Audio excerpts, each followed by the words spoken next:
Wanted to first say assalamu alaikum. Thank you for joining us this morning. This is our first edition of Max Tank. It's very customary of us to start our events with a short dua, so I'll do that quickly. Bismillahirrahmanirrahim. Alhamdulillahi Rabbil Alameen, Ar-Rahmanir Rahim, Maliki Yawmiddin, Iyyaka na'budu wa iyyaka nasta'in, Ihdina siratal mustaqim, siratal ladzina an'amta alaihim, ghayril maghdubi alaihim waladdallin. Ameen. So thank you again for joining us today. It's our first ever Max Tank. We're excited to have all of you, the participants, as well as the sharks. Prior to just getting into Max Tank, I'm going to briefly go over what is Max.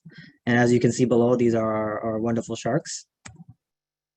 So Max Tank is built on 6 pillars, as you can see here: scholarships, mentorships, business, gala, women, and awards. Max initially was started, what it stands for is Muslim Awards for Excellence. It was started as a gala and an award show to recognize Muslim excellence within the community. Since then, it's grown into so much more. As you can see, these are our milestones. Our first event was 5 years ago, almost about this from this month. Since then, we've launched in multiple cities. We're now in Toronto, Montreal, Vancouver, and Edmonton. We've been growing since, and we've had many different programs, things such as mentorship, scholarships, Max Business, which is what Max Tanks falls under, does a lot of leadership events. We have women in leadership, and most recently they launched a new venture called Max Aspire. Max Aspire essentially connects professionals with mid and senior level executives. So I would really recommend anyone interested to sign up. If you want more info about Max, I would recommend visiting onemax.org. And if you want to be more involved, definitely reach out to myself, or you can email business@maxgala.com. It's probably better to explain Max just in numbers. So as you can see, we've had 4 galas. In terms of scholarship, we fundraised and distributed over $500,000. This year alone, we did over $200,000, we'll be doing $200,000. We've paired over 300 mentors and mentees, and since our inception, we've had over 500 volunteers. And so, like I said, it started as an award show, and since then has grown to so much more. And for anyone who's interested in being involved, I would definitely recommend reaching out to us. This is just our executive team. You can see how many people that work behind the scenes. Again, you can go on our website to get a more detailed and closer look. And this is our agenda today. This is the order for the presentations. So yeah, that's that. So now I'll kind of go into how Max Tank came about. The idea of Max Tank kind of predates my time. I joined Max about 8 to 10 months ago and was asked to take over this kind of program. And then since then, we've had a pretty great reception in terms of the level of interest. There's been a lot of work behind the scenes. So, just before we get started, I want to take a brief moment to thank those involved. A lot of executive advisors were instrumental in getting us to this point.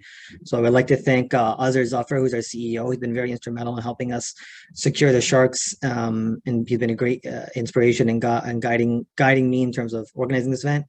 Want to thank our marketing team, Sana, Hafsa, and Mariam. They have been doing a great job with respect to our social media engagement. I'm sure everyone has seen the post. Nazia Habiba and Durshawar Butt, they lead our Max Business program, which Max Tank falls under. They've been a big source of help as well. And then our Max Business captain, Samir Khan from Russell Investments. I also wanted to thank our pre-competition advisors. These advisors helped us vet the pitches. That would be Amina Galani of Sociavore, Jahangir Bhatti of BDC Capital, Samir Khan, again, of Russell Investments, and Haris Khan of the DNA Company and Nutrimin. I want to also thank to all the Sharks who joined us today, and of course, the participants who put the works in. Prior to introducing the Sharks, we have a quick word from a key sponsor of ours who was instrumental in getting Max highlighted within the Global Mail recently. That is Dr. Shima Khan from the Stratford IP Strategy Academy. Dr. Khan has completed a master's in physics and a PhD in chemical physics, both from Harvard. She held a postdoc appointments at MIT and McGill, then went to work for a pharmaceutical startup as an R&D scientist. She holds about a dozen patents worldwide and switched to intellectual property law 20 years ago. She's a consultant with the Stratford Group in Ottawa, helping startups with their IP strategy and IP IP portfolio growth. She has been a monthly columnist for the Globe and Mail since 2002. Dr. Khan will speak about free online IP strategy academy that Stratford offers to anyone involved in the startup business. Dr. Khan, do you want to just take over from here? Thank you. Assalamu alaikum, everyone. This is really, really inspiring. I won't take too much of your time. I'm with the Stratford Group. We're a management consulting firm based out of Ottawa, and I'm in the IP or intellectual property strategy group. Why is IP strategy important for you? Well, it's part of your assets as a business. And what we're trying to encourage is to have people at the startup phase and even before learn about the basics of IP. Why is that important? For example, if you have an app that people can download on their phone, that icon can be projected by a design patent. If you have a logo, you should get it trademarked. If you have a secret sauce, that could be a trade secret. So through the IP Strategy Academy, which is a series of very short videos, you'll have access to resources and tools that can help you learn, explore, and discover more about IP and how it can add value to your organization. You can learn at your own pace. There are many lessons to choose from. You can test your knowledge with quizzes, and it'll also help you assess your current IP strategy, whether you're just starting out or you're along the path. It will also help you set realistic budget expectations, discover gaps and opportunities, and make informed decisions. And it'll provide you with pragmatic advice for understanding and developing a holistic IP strategy. As they say, if you fail to plan, then plan to fail. And I encourage all of you to at least visit our IP Strategy Academy. It's completely free. And I will leave my contact information with the Max Tank organizers. Thank you for your time and the best of luck for each and every one of you. And thank you to all the Max Tank team for this incredible opportunity. Jazakallah khair. Assalamu alaikum.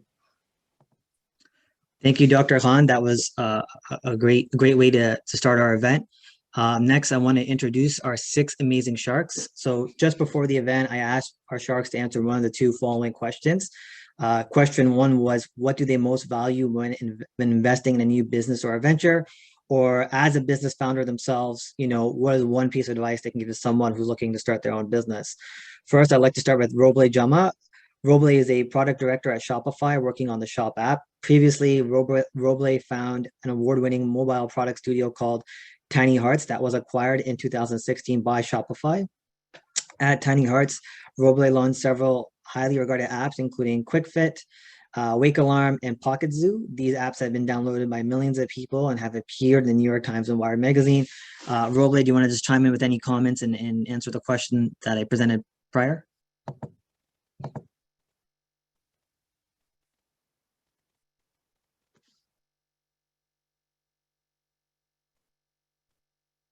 You're on mute. I believe you're on mute. Sorry, how about now? You're good. Okay, perfect. Thank you. You can't have a Zoom call without hearing that first. So thanks again for inviting me. I'm really grateful for this opportunity to talk to all of you. In terms of the question that you asked, I'll answer the one about what I look for, what I am really into when I'm investing in a business. For me, one of the things that I care a lot about is solving your own problems, or people who are solving problems that they either have or they have a unique insight into that problem. Maybe they don't specifically have it or have experienced it themselves, but a family member has, or they worked with someone very closely who has really experienced that problem. And I think it just leads to better results, better solutions, better products in the end. Great. Thank you for that, Robleh. Next, I would like to introduce Huda Idrees. Huda is a founder and CEO of Dot Health, a real-time personal health data platform with a background in engineering from the University of Toronto and a prolific career at some of Toronto's best-known startups, including Wattpad, Wave, and Wealthsimple. She has won numerous awards, including the Excellence Canada's Board of Governors Special Recognition of Achievement Award in 2019 and the YWMCA Toronto's Young Woman of Distinction in 2019, amongst others. She also serves on the board of directors for Tech Girls Canada, Ontario MD, and Sinai Health System. Huda, would you like to chime in with any further comments? Great, thank you so much. Thanks for having me. I'm really excited to hear about some of the presentations. I think on my end, what I look for when I'm investing, I usually do anywhere from 3 to 5 angel investments every year. And I'm typically looking for conviction in the idea. So I need to be able to almost like test you and for you to like come back every time to show me that you have conviction. And, you know, when people are going through different ideas, it's okay if some of them don't work out or if you don't think it has legs. But once you're actually in the process of fundraising, I want you, as an investor, I want you to have conviction in the idea. I think the other thing, which I've always done, so I've been in angel investing for quite some time now, and in the past, so like, you know, the sort of the early days, say about 10 years ago, startups used to come in and be like, we're gonna have, you know, a product that gets us to like 100 million people, and they wouldn't have a path to revenue outlined. I always look for a path to revenue. I think it's really important for startups to think about that. I'm not asking you to be profitable or have revenue day one, but I need to see a path to revenue at least. Oh, thank you, Huda, for that. And actually, it's a really important point. I myself work in the public markets, and one of my jobs is essentially to come up with recommendations. And the number one thing they always say to us is have conviction, have conviction, have conviction. So I think it's a really, really important point to make. The next shark I wanted to introduce was Saud Jaman. Saud is currently the CEO of Rocket Ship, which is a SaaS-based company that focuses on warehouse management and fulfillment for e-commerce companies. Before Rocket Ship, Saud founded and scaled and sold companies in multiple industries. His last software company grew to servicing over 3,000 hospitals worldwide and was sold in 2018 in a highly successful and life-changing acquisition. Saud calls Oakville, Ontario a home where he enjoys spending time with his wife as they chase after their 4 kids. So devotes limited time to coaching and advising entrepreneurs. Outside of work, he spends his time engaged in several lifelong passions such as meditation, martial arts, and working on improving his atrocious handwriting. I believe I can relate to that. Saud, do you want to chime in? Yes, assalamu alaikum, everyone. Super excited to be part of this. Excited to hear the different pitches and meet all the different founders. I think my answer is going to be this. It's a company I'm investing in, or whether it's a company I'm going to start. Because recently, you know, I do angel invest, and we recently launched a venture that I'm actually heavily part of, and I'm the CEO.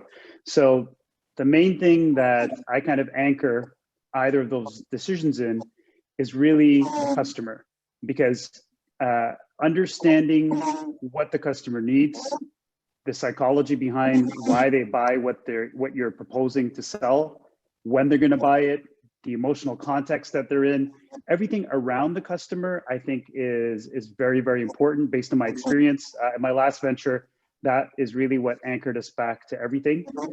We would constantly be with the customer, ask the customer different questions, and we had processes and systems set up to constantly gather feedback, to course correct, tweak, and pivot if needed. So I guess without belaboring the point, customer, customer, customer, whether it's your venture that you're starting or running or you're investing. Great. Thank you for those comments, Saud.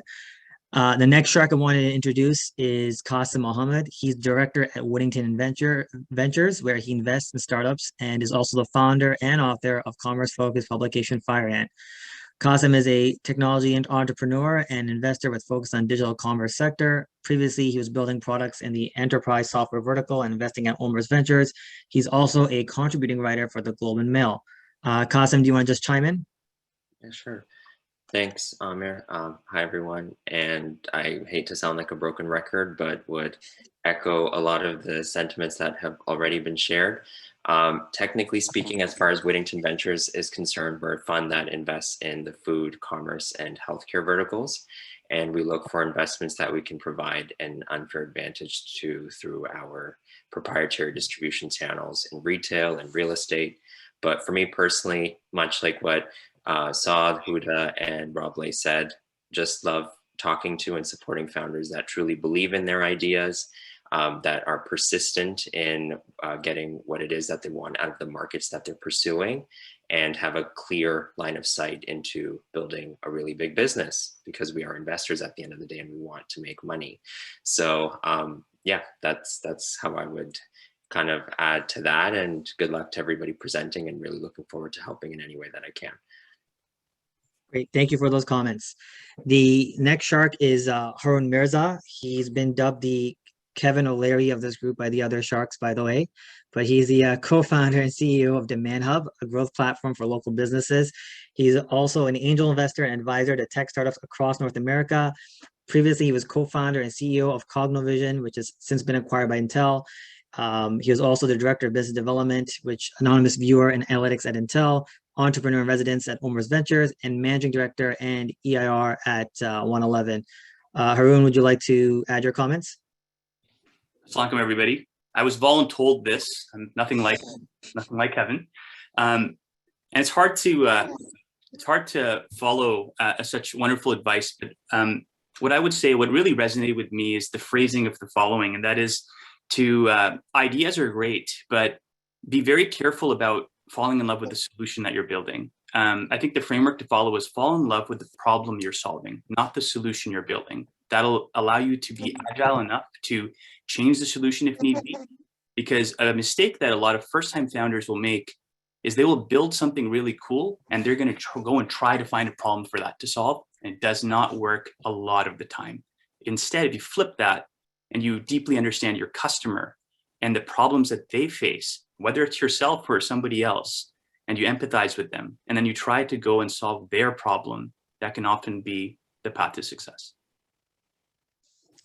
Great. Thank you very much, Haroon. One of our sharks, Asma, I believe, unfortunately could not join us. I don't see her on call, so unless she is here, please let us know. With that being said, we'll move on to now the presentations. The first presentation is going to be ShiftRight. ShiftRight helps great organizations make changes that actually stick.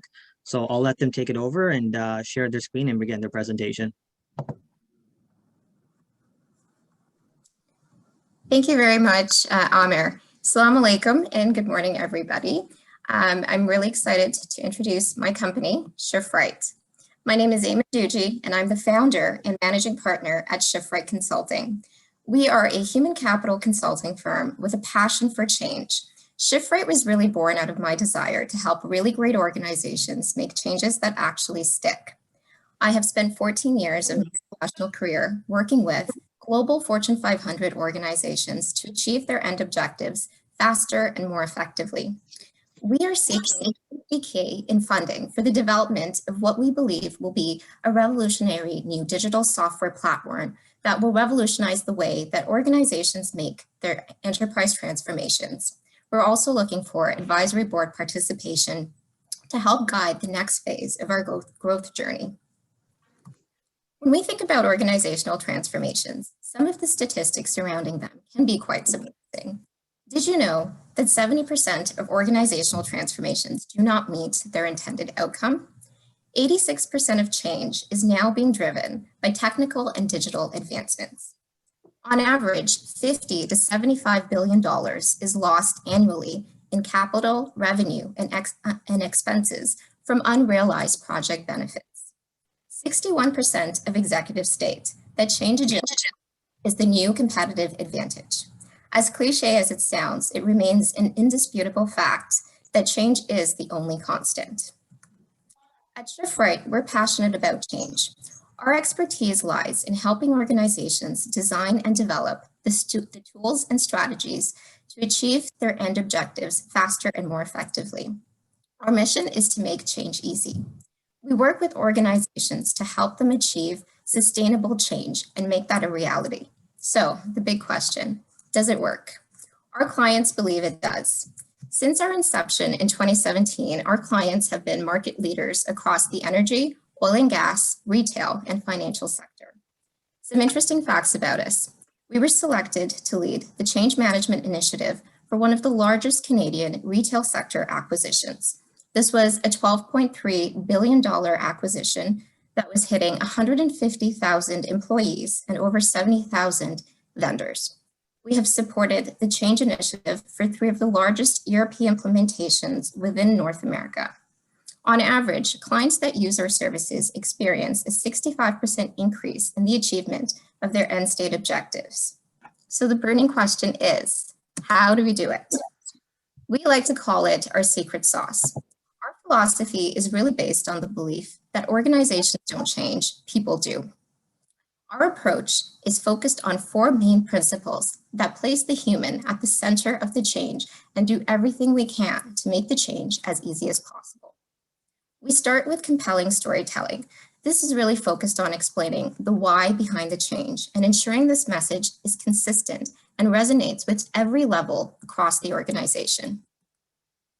Customized and co-created solutioning. We say no to cookie cutter and work with our clients to co-create solutions that resonate not just with their industry specifications, but with their nuances that are specific to their past history with change, their operations, and their organizational culture. We keep things simple. And finally, we commit to real people-centric KPIs that allow our clients to achieve their people-dependent ROI targets by measuring things such as improved decision-making through use of new tools and functionality, increased skill proficiency, engagement, and adoption. This is especially critical because our experience has demonstrated that organizations that fail to meet their end objectives and their project benefits do so because they do not spend enough time analyzing and understanding their people-specific ROI targets. So, we noticed that this was a consistent theme. As we work with our clients, there was a predominant focus on managing and measuring things like budgeting, timelines, and resourcing, but a relative little focus was given to their people-dependent ROI targets. And these targets were critical for helping them achieve their end state benefits. What we were also finding was that there didn't appear to be an easy way to measure, manage, and collect data on people's specific centric ROI targets. So we decided to explore this further. We found that 60% of digital and technical change is dependent on people-specific skill proficiency and behavioral change. However, less than 30% of organizations focus their efforts on addressing the people-dependent ROI targets. We decided to explore this further with our clients by really understanding their pain points, and this is what they had to share. We're moving to an agile way of working, but we haven't changed the way we deploy change. Our internal approach remains static. We focus almost entirely on the IT side of an implementation and then are surprised when we don't achieve the people-dependent ROI targets. We don't have one consistent view of what's coming down the pike. It's one thing to deploy a generic survey. It's entirely different to have real-time, on-demand user data on specific functionality, tools, and interfaces. This is when we realized that this was a gap we believed we could address. We call it the ShiftRight Experience Toolkit. Imagine a digital software program that offers you a view into your enterprise projects, that gives you real-time, user-centric data on what's working and what's not, that quickly alerts you to areas of change saturation or low adoption, that provides two-way engagement to enable smart, iterative design decisions in alignment with agile delivery. Imagine the future of change transformation. And that's where we need you. We believe we have the grit, tenacity, and determination to propel ShiftRight to the next stage. We invite you to join us on our journey. We invite you to ShiftRight. Thank you very much. Thank you, Eamon. I'll let the Sharks chime in with their questions. I'll go first. Hi, Eamon. Oh, go for it, Qasim. For sure. Okay, thank you. So just to be clear on the timeline piece, your beta, is that correct? Like you haven't actually, or have you done any engagements with clients just yet? So that's a really great question. I'm just going to pull this up here. So in terms of where we are in our phases, I would say we're on the ideation phase as well as the validation phase with our clients. So we're really focused on identifying the key components that the toolkit needs to provide in order to address the critical pain points that our clients are facing. And then what we'd like to do is to co-create a pilot toolkit with one potential client. Got it. And just one follow-up on that. Do you have any line of sight into the type of client and what industry, or would you say that's still a ways out? Yeah, that's actually a really good question. And I would say our personal experience has been within the energy, oil and gas, retail, and financial sector. I think this tool is going to be industry agnostic when it comes to the value that it can provide, because the enterprise transformations that we've been working with our clients kind of cut across all the industries. So what we'd like to do is when we start the beta tool development, working closely with the insights of our clients, we want to develop a tool that can work across multiple industries. But as we move forward, we would bolt on specific features that are going to resonate with the industry specifications of our clients more specifically.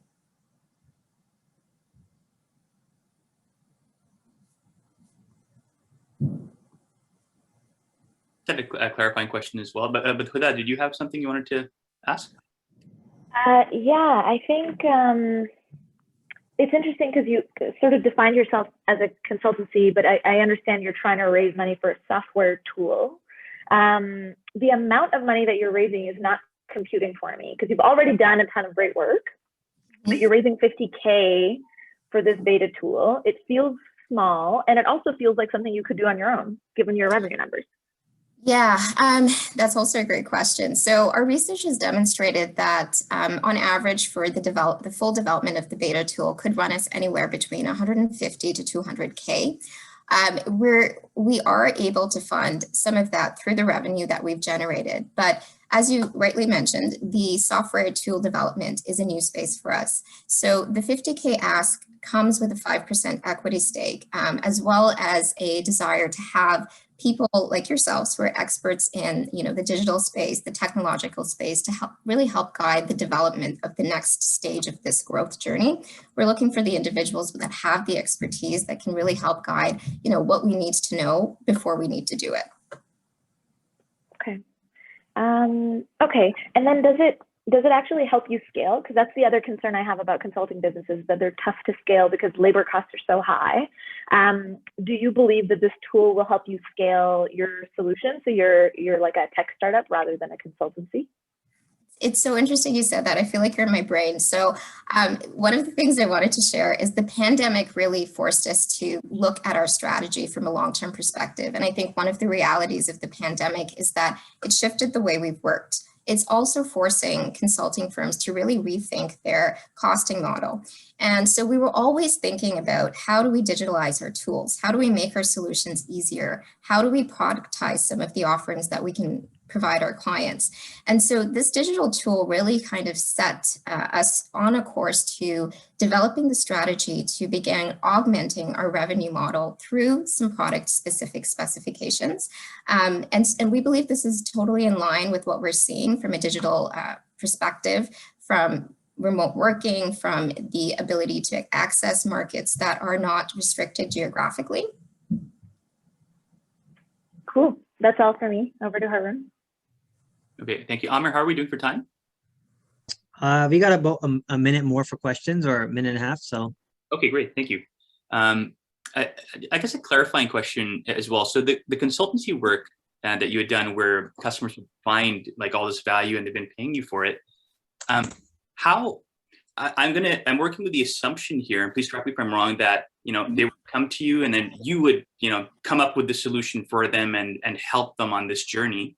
I'm curious, like with this software product, like the actual tool that you're looking to develop, is that a tool that you're envisioning giving to the customer and saying, hey, like you use this to go and make the change happen?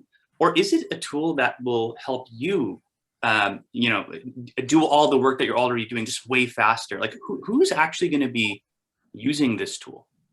Yeah, that's also a really great question. I just want to sort of profile this slide. So when we were thinking of the tool, we actually seeing it potentially addressing both areas. When we start with the beta version, the focus is really going to be on helping enterprise organizations to track not just one project, but their entire portfolio of projects effectively, looking at things like areas of change saturation, where areas of risk because you're hitting that same stakeholder group multiple times. What's going on from a user usage perspective.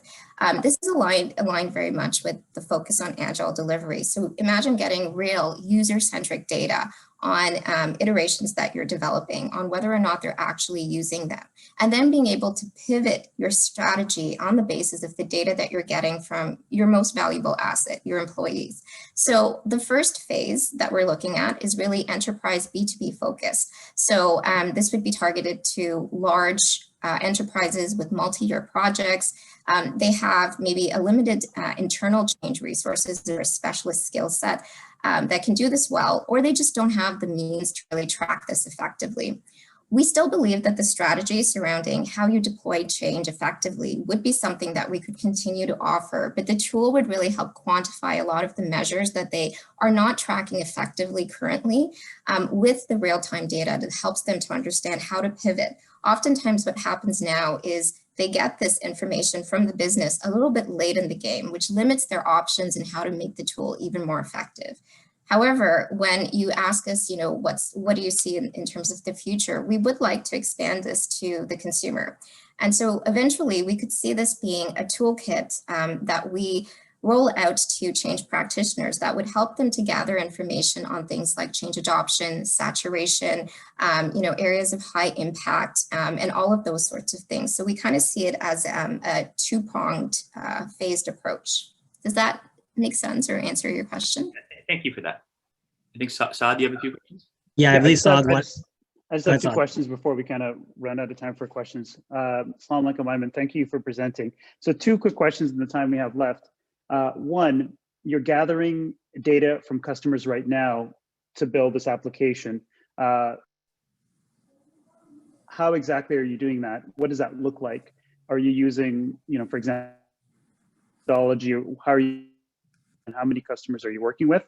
And I'd like to ask you that you're envisioning building is proprietary about it, anything that you could trademark or patent or any kind of competitive advantages? Yeah, thanks for that question. So in terms of how we're gathering data, we've done multiple things. In 2019, we actually sent a survey to our existing clients as well as a network of peers that were decision makers across a range of industries. And so what we found from that was really honing in on what were some of the critical pain points when it came to effectively deploying large-scale change that really helped organizations achieve their end objectives. And so we started with that survey. We then started to iteratively work with our clients because this wasn't something that was all that surprising to us. This was something that we noticed consistently on a lot of the engagements we worked with our clients, was that they was a lack of focus on their people-dependent ROI targets.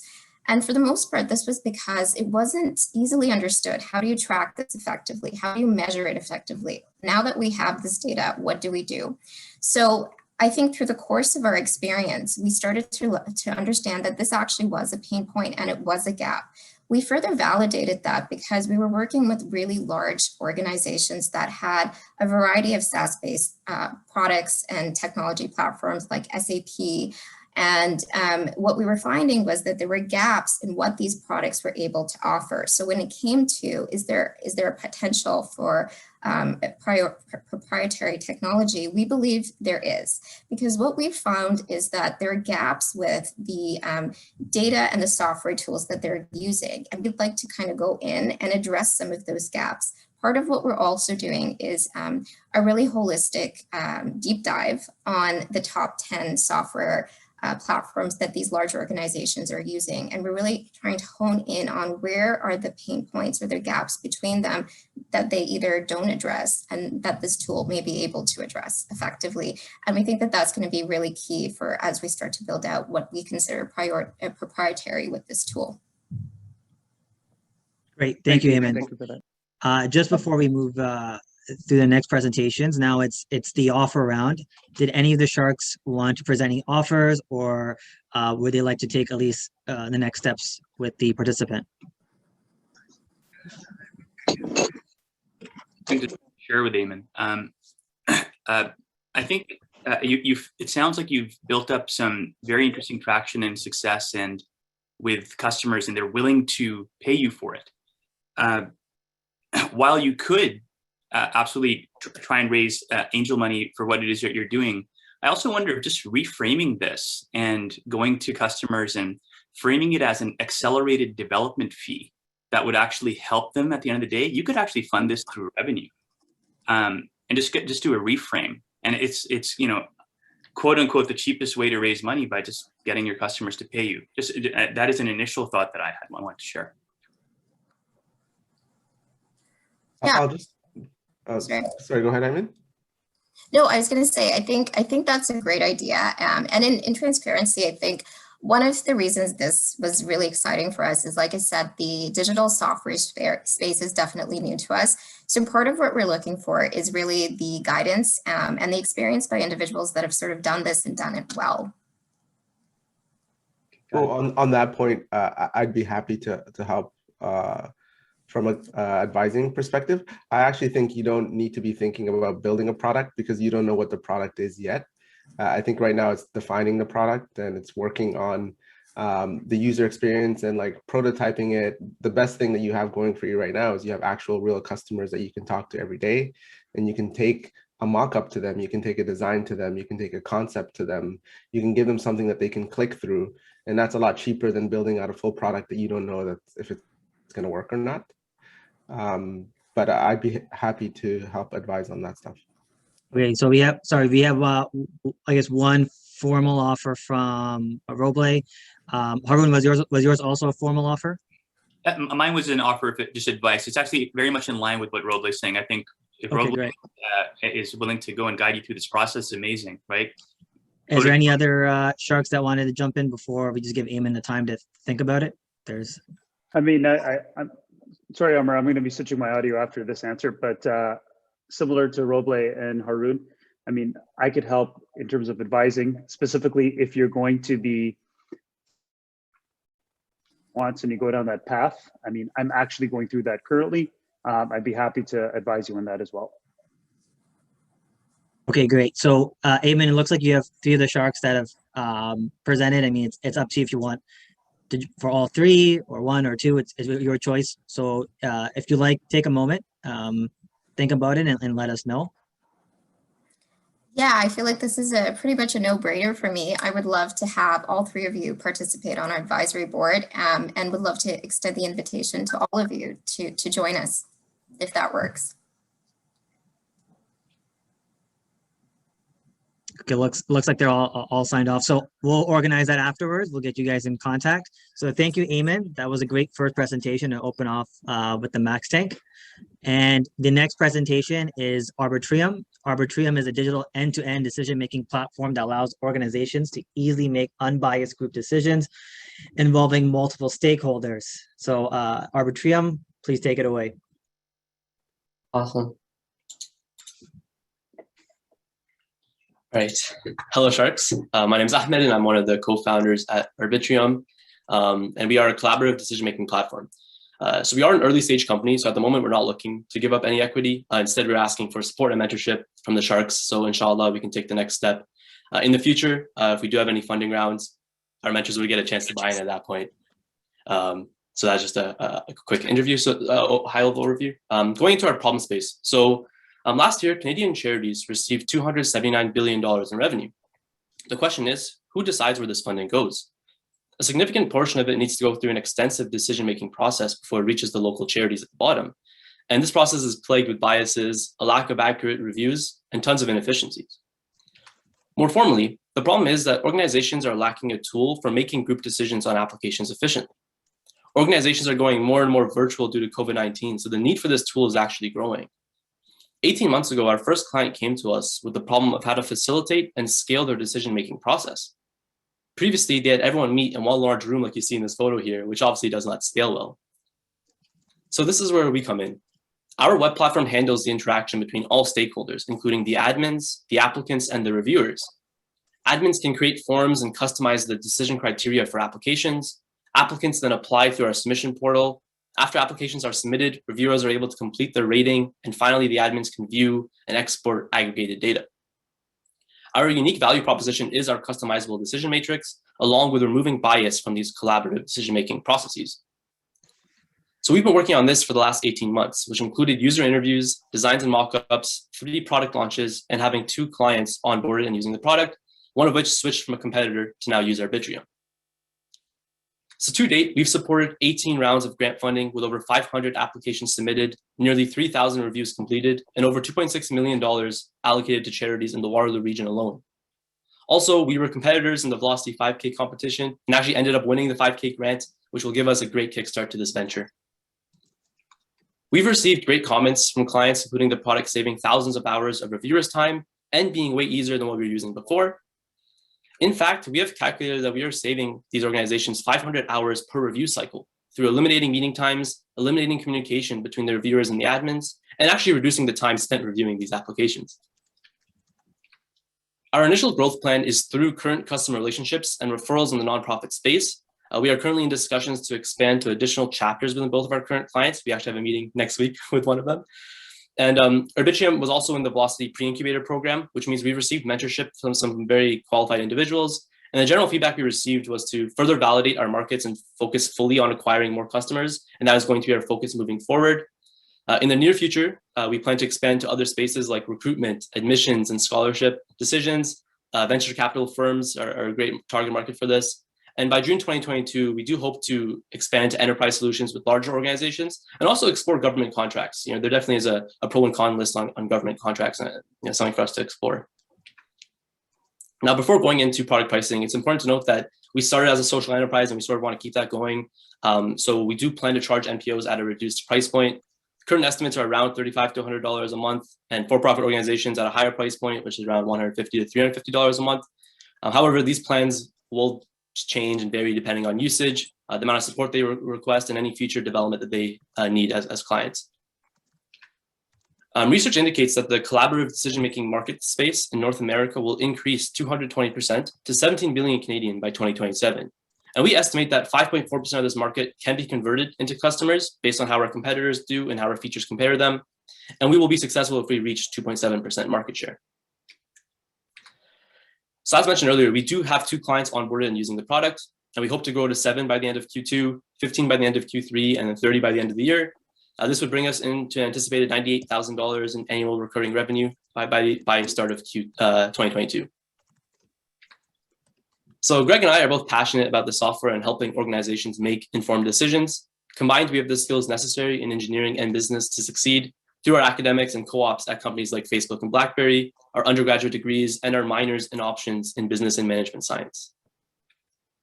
To summarize, we are providing an automated solution for collaborative decision-making within organizations with the goal of saving time and removing bias. We currently have 2 clients onboarded. We have 18 months of product development behind us, and we are ready to take the next step. As a reminder, we are currently not requesting monetary support. We would love to have some mentorship and support from the Sharks as we continue to grow Arbitrium. And thank you for listening. That is the pitch. Thank you very much, Ahmed. Any of the Sharks want to chime in? Can I ask what exactly you're looking for mentorship in? Like, what is it that you need help with? For sure. So obviously, Greg and I come from a very tech background. So product development, and I've already done a large part of the development. But the big thing is the go-to-market, business side, finding new clients, how we run those client meetings. We have one next week, and we're still figuring out how to run those in the best way possible. So that's one focus, and also getting our product in front of more companies is something that we also are making a big push for. I have a question about your market. You said collaborative decision making. Yeah. That feels very, very broad. What does that mean? Because everyone pretty much does that. Yes. So there's a bunch of subsectors within here. The one that we're currently in is the grants application space. And just some metrics around this, we currently have 2 of the 10 bigger players in the Waterloo region. So we sort of have a 20% market hold, I guess, in the Waterloo region. We hope to expand into other cities as well.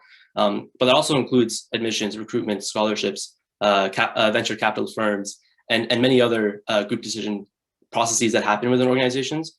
And also more specifically, this 17 million number that we're showing here is the money spent on software for these decisions, not the actual money that flows through these decisions, because that number is astronomically bigger. But it's the money spent on these software decisions. And there's a lot of subsectors within there that we haven't really tapped into. So the number is definitely much bigger than we currently are accessing, but we do hope to get there in the future. Got it. And if we focus in on the nonprofits, what are they doing right now, and what do they use? Yes, that's a great question. So some are using software solutions, like the one that switched to us, but a lot of these organizations are using like pen and paper and emails and spreadsheets and like very manual ways to communicate and distribute this information. So those are the ones that are easy sells for us. From converting to that into like a not so expensive software solution that can really automate that process, those are easy sells. The ones that are using other software solutions, we really need to define where we succeed and how much more time we can save them and some of the features around that. But a lot of them are using pen and paper, unfortunately, which is not great. Got it. That's actually good. That's good for you. That's for sure. Competition to beat. Yeah. Yep. Yes, Ahmed, salam alaikum. This is Saud. I've got a question for you. So is this essentially helping enterprise level companies, larger companies, do consensus buying when you have many different stakeholders making a decision? Yeah, so it could be used for weighing options on what to purchase, but it's also used for just deciding where you allocate your funding, either within your organization to other organizations through like the grant system. But yes, I think consensus buying is definitely a way we could sort of categorize it for larger organizations. And is what you're proposing to offer, is it significantly more advantageous than, let's say, an organization using a Google Drive or Dropbox or something like that along with Slack, right? Because it seems to be, you know, they would need the centralized documentation and they would need to collaborate digitally. So, I mean, there are tools out there. Are you bringing those pieces of functionality together? I'm just trying to understand what the competitive advantage is going to be. For sure. So there's a few areas to this. So we allow for application intake and a customizable decision matrix and making a form that people can apply to. So that's something that is a bit different, right? You can't send a link to a person to apply without using multiple tools like Google Forms, connected to a Google Drive, connected to Slack. So sort of centralizing that into one platform. And then also we do save the time between communication. Like as an admin, I don't need to reach out to every individual person who's doing a decision-making process and like get their input, sort of aggregate it. All that's done within the platform. So you just send an email out, they receive an email, they log into the platform, they do their reviews, and you get the data. So it really does streamline the process. And the metric of 500 hours is really truthful. Like we are saving a lot of time that's spent every round and every year. So that's sort of our main selling point here, to replace those like multiple different solutions that can sort of work together but sort of don't type of thing. Okay, thank you. Thank you for that. Thank you. Ahmed, between not-for-profits and for-profit organizations, do you anticipate that you can actually target both? Or like, is there a reason that you were starting off with the not-for-profit focus? For sure. So that's sort of where we originated. So actually the first client we had reached out to us indicating their problem space, which is something that's very unique because we sort of come in with a direct, first of all, client, someone who can give us insight into the market space and can really help us guide the development of the product. So we started within the NPO space, which is why we want to sort of stay there to some degree. But I agree, profitability is much less in this NPO space. So our initial move and target is the for-profit sector, get us to a decent sized company so we can give back and still help the NPO space. So we do want to balance both. I think our immediate efforts is actually in the for-profit space because there's a lot more growth that can happen there. And we'd later come back and our roots are still in the NPO space and we do really care about it. So we do want to balance both, but immediate future, for-profit, long-term, both is sort of where we sit. Okay, good. Thank you. Yeah, just on that note, just an observation. It feels like the price points that you're talking about, like $150 a month, $350 a month, it seems just very undervaluing what you're ultimately actually delivering. But again, I guess that's part of the go-to-market advice that you're looking for. Correct. And the big thing is with these NPOs, we're saving volunteer hours. So 500 hours is great, but it's at $0 an hour. Understood. So it's tough to drive value, but we can do that with other sectors. Do any of the sharks have any more questions before we move to the offer round? Nope. Okay. Sharks, any offers in terms of what they're asking for? I can kick this off. Thanks for the presentation, Ahmed. Happy to sort of get a demo and work with you and see if my colleagues at the Weston Family Foundation might be interesting. We have a really big foundation that does a lot of grant work and deploys a lot of capital every year. And I know they're always kind of trying to find new ways to streamline their operations. So happy to see if there's something there with you collectively. That's amazing. Appreciate that. think Qasim's really the guy to go to for this. I'm a product nut, so I'm really not. You're not at the stage, and you don't need my help. So best of luck. But yeah, Appreciate it. Thank you. I have just 2 cents to share. It's probably only worth 2 cents. So I think you should focus on the nonprofits, and I feel like that's where you'll probably have the highest chance of success. I think it's easy to want to do lots of different things, but I think your advantage is you have a specific person who said, I have a problem and build this solution for me. The question is, are there a lot of other people like that person? And you should focus on that group first and build a nice business around that. And I think you can do that based on your skill set and your team, from what I can tell. Awesome. Appreciate it. Yeah, that's a great point. I mean, I wouldn't be in with any particular offer, but just to springboard off of Robleh's point, I mean, my last business, we focused on hospitals. Within hospitals, we focused on compliance. Within compliance, we focused on managing a specific type of documentation. Like, we went really, really specific, and that worked. So, you know, I would echo his point in focusing on the not-for-profit. Yeah, appreciate it. Thank you. Just a point to add to that, and that would be just be careful about that. Your sample size is very small, so go ahead and start. But this is kind of where, don't be afraid to change if need be. I've advised many businesses who start with one and they actually ultimately learn another might be better. Explore it for sure, but just be careful. Sample sizes can influence decisions. You want to just be careful about that. Yep, agreed. Thank you. Okay, so it looks like there's just the one formal offer from Qasim. I don't know how much time you need to mull it over, so let me know. I don't think there's much mulling over. I think it's a great opportunity, and would love to talk with you more about that, Qasim. Great. Well, we'll set that up for after. Running a little bit behind schedule, so we're going to go on to the next presentation. It's one I'm particularly excited about. It's called English for Kids. It might even be English for adults for people like me, but I guess that's a part of the growth plan. So English for Kids aspires to become the #1 bilingual brand for South Asian immigrant children to learn their native language. I'm going to let them take it away. Thanks, Amir. Assalamualaikum, everyone. My name is Hamid. Assalamualaikum, everyone. My name is Masuma. And together we're parents of 2 little boys and co-founders of English for Kids, where we're working on preserving South Asian languages. We're not going to share a deck on the screen. We'll just speak to it. But if you have any specific questions, we are happy to get into details later on. We're very excited to tell you about what we've been working on. And our ask of you today is to help us get connected with experts and advisors that could help accelerate our learnings and our business. So Masu and I have lived in Canada since our early teens, and we both grew up in Urdu-speaking households. We met each other while we were in high school, and so naturally we gravitated towards speaking to each other mostly in English, except for the random Bollywood lines I would send her way. And now I realize that maybe none of that was max appropriate, but here we are. And all of that was fine until we had kids, and we ran headfirst into a problem faced by many South Asian parents today. It is really, really hard to transfer our native languages to our kids, especially while living in the West. Almost all entertainment and education happens in English, and the resources we brought from Pakistan were way too complex for kids that were growing up here. Plus, like a lot of the people that have grown up in Canada or the West, I had the added problem where, while I can speak the language fluently, my reading skills of Urdu were absolutely terrible. So books from back home weren't helping me or my sons.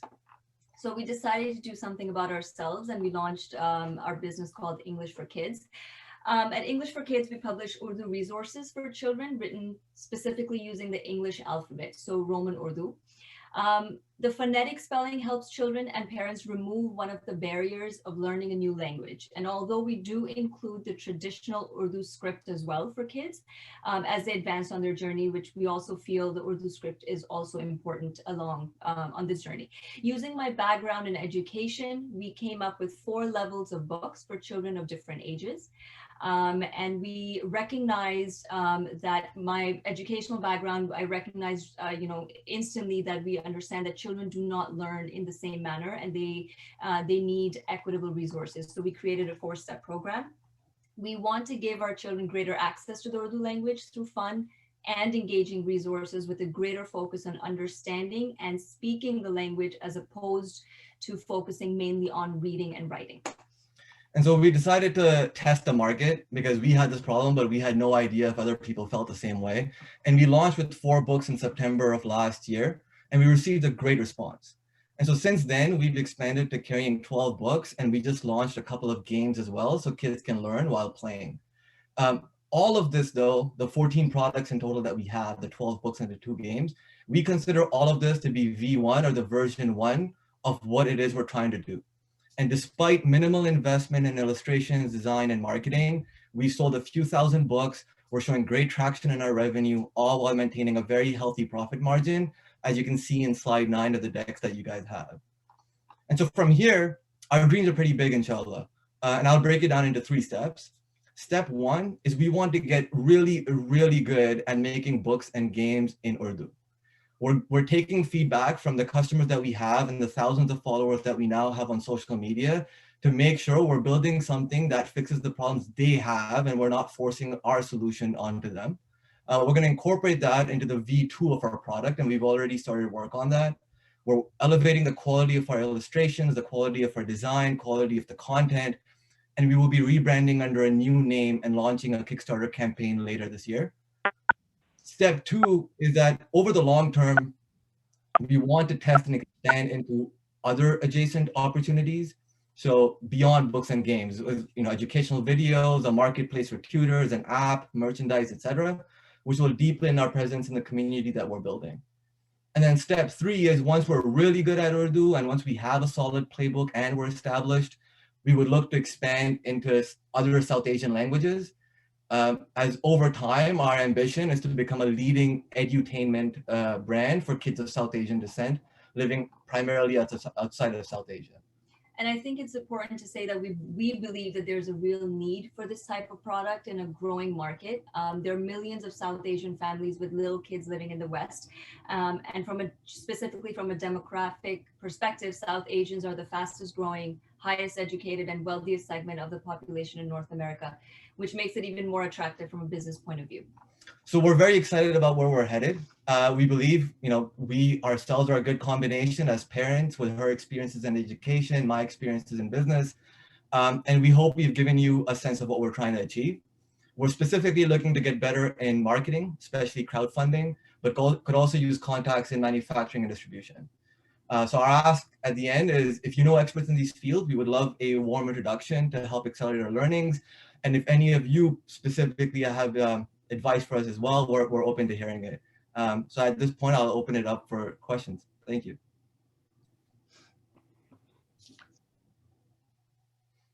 I think Huda has a question, so let Huda go first.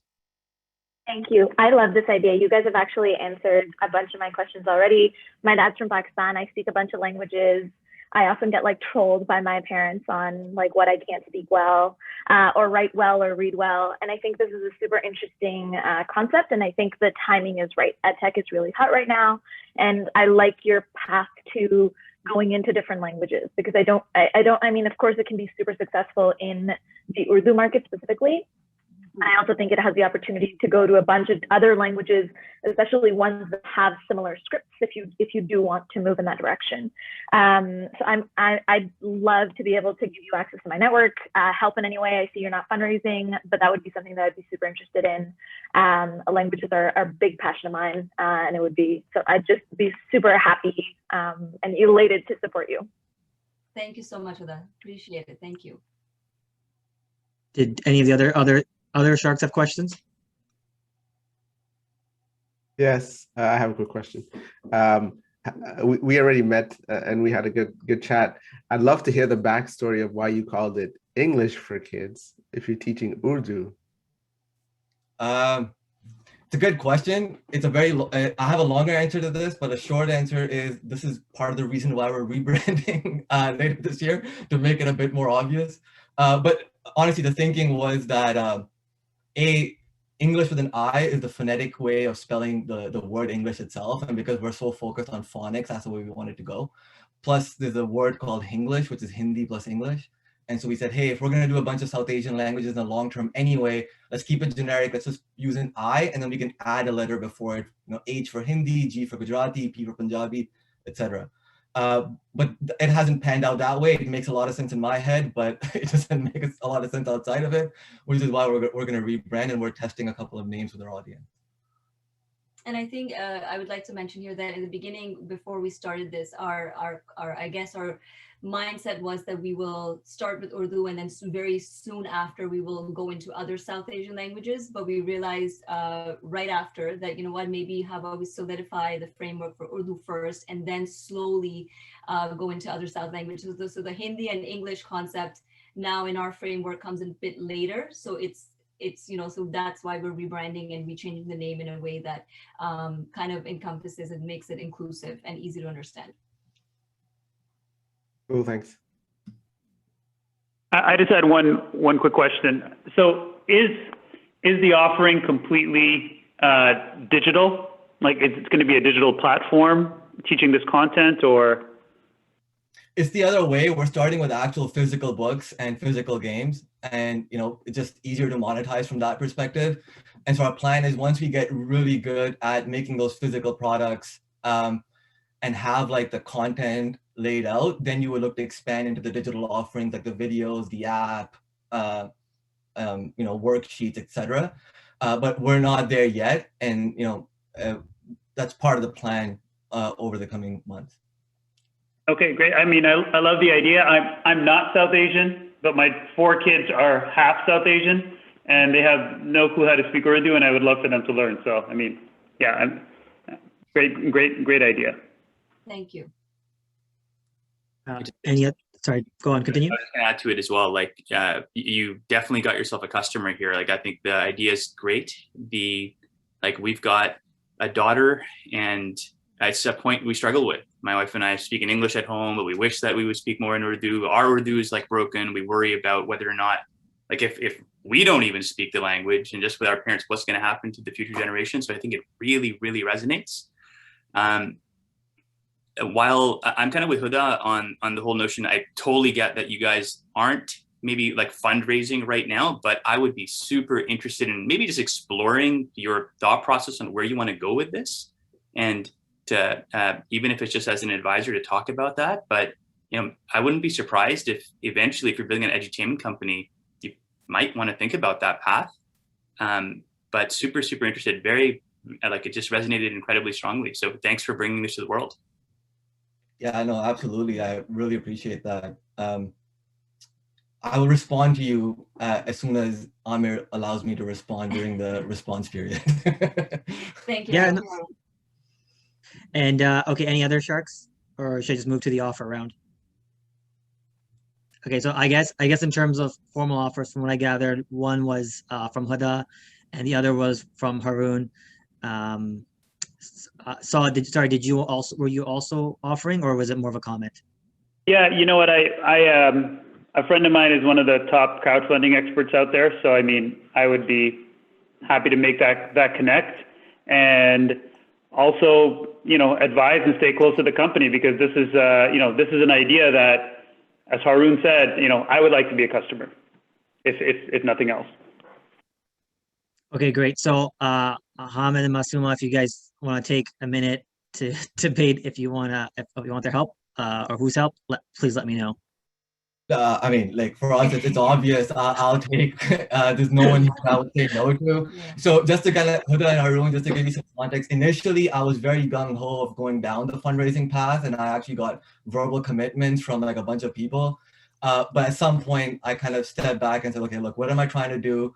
Let me kind of take small steps first. Let's bootstrap to a certain level, show a bit more traction, a bit more vision, and then fundraise. So it's definitely in the cards. It's just a matter of timing. So I would love to have like your advice on that, both in terms of when's the right time, but what do I need to show to be able to position myself in a place for success when we're ready to do that.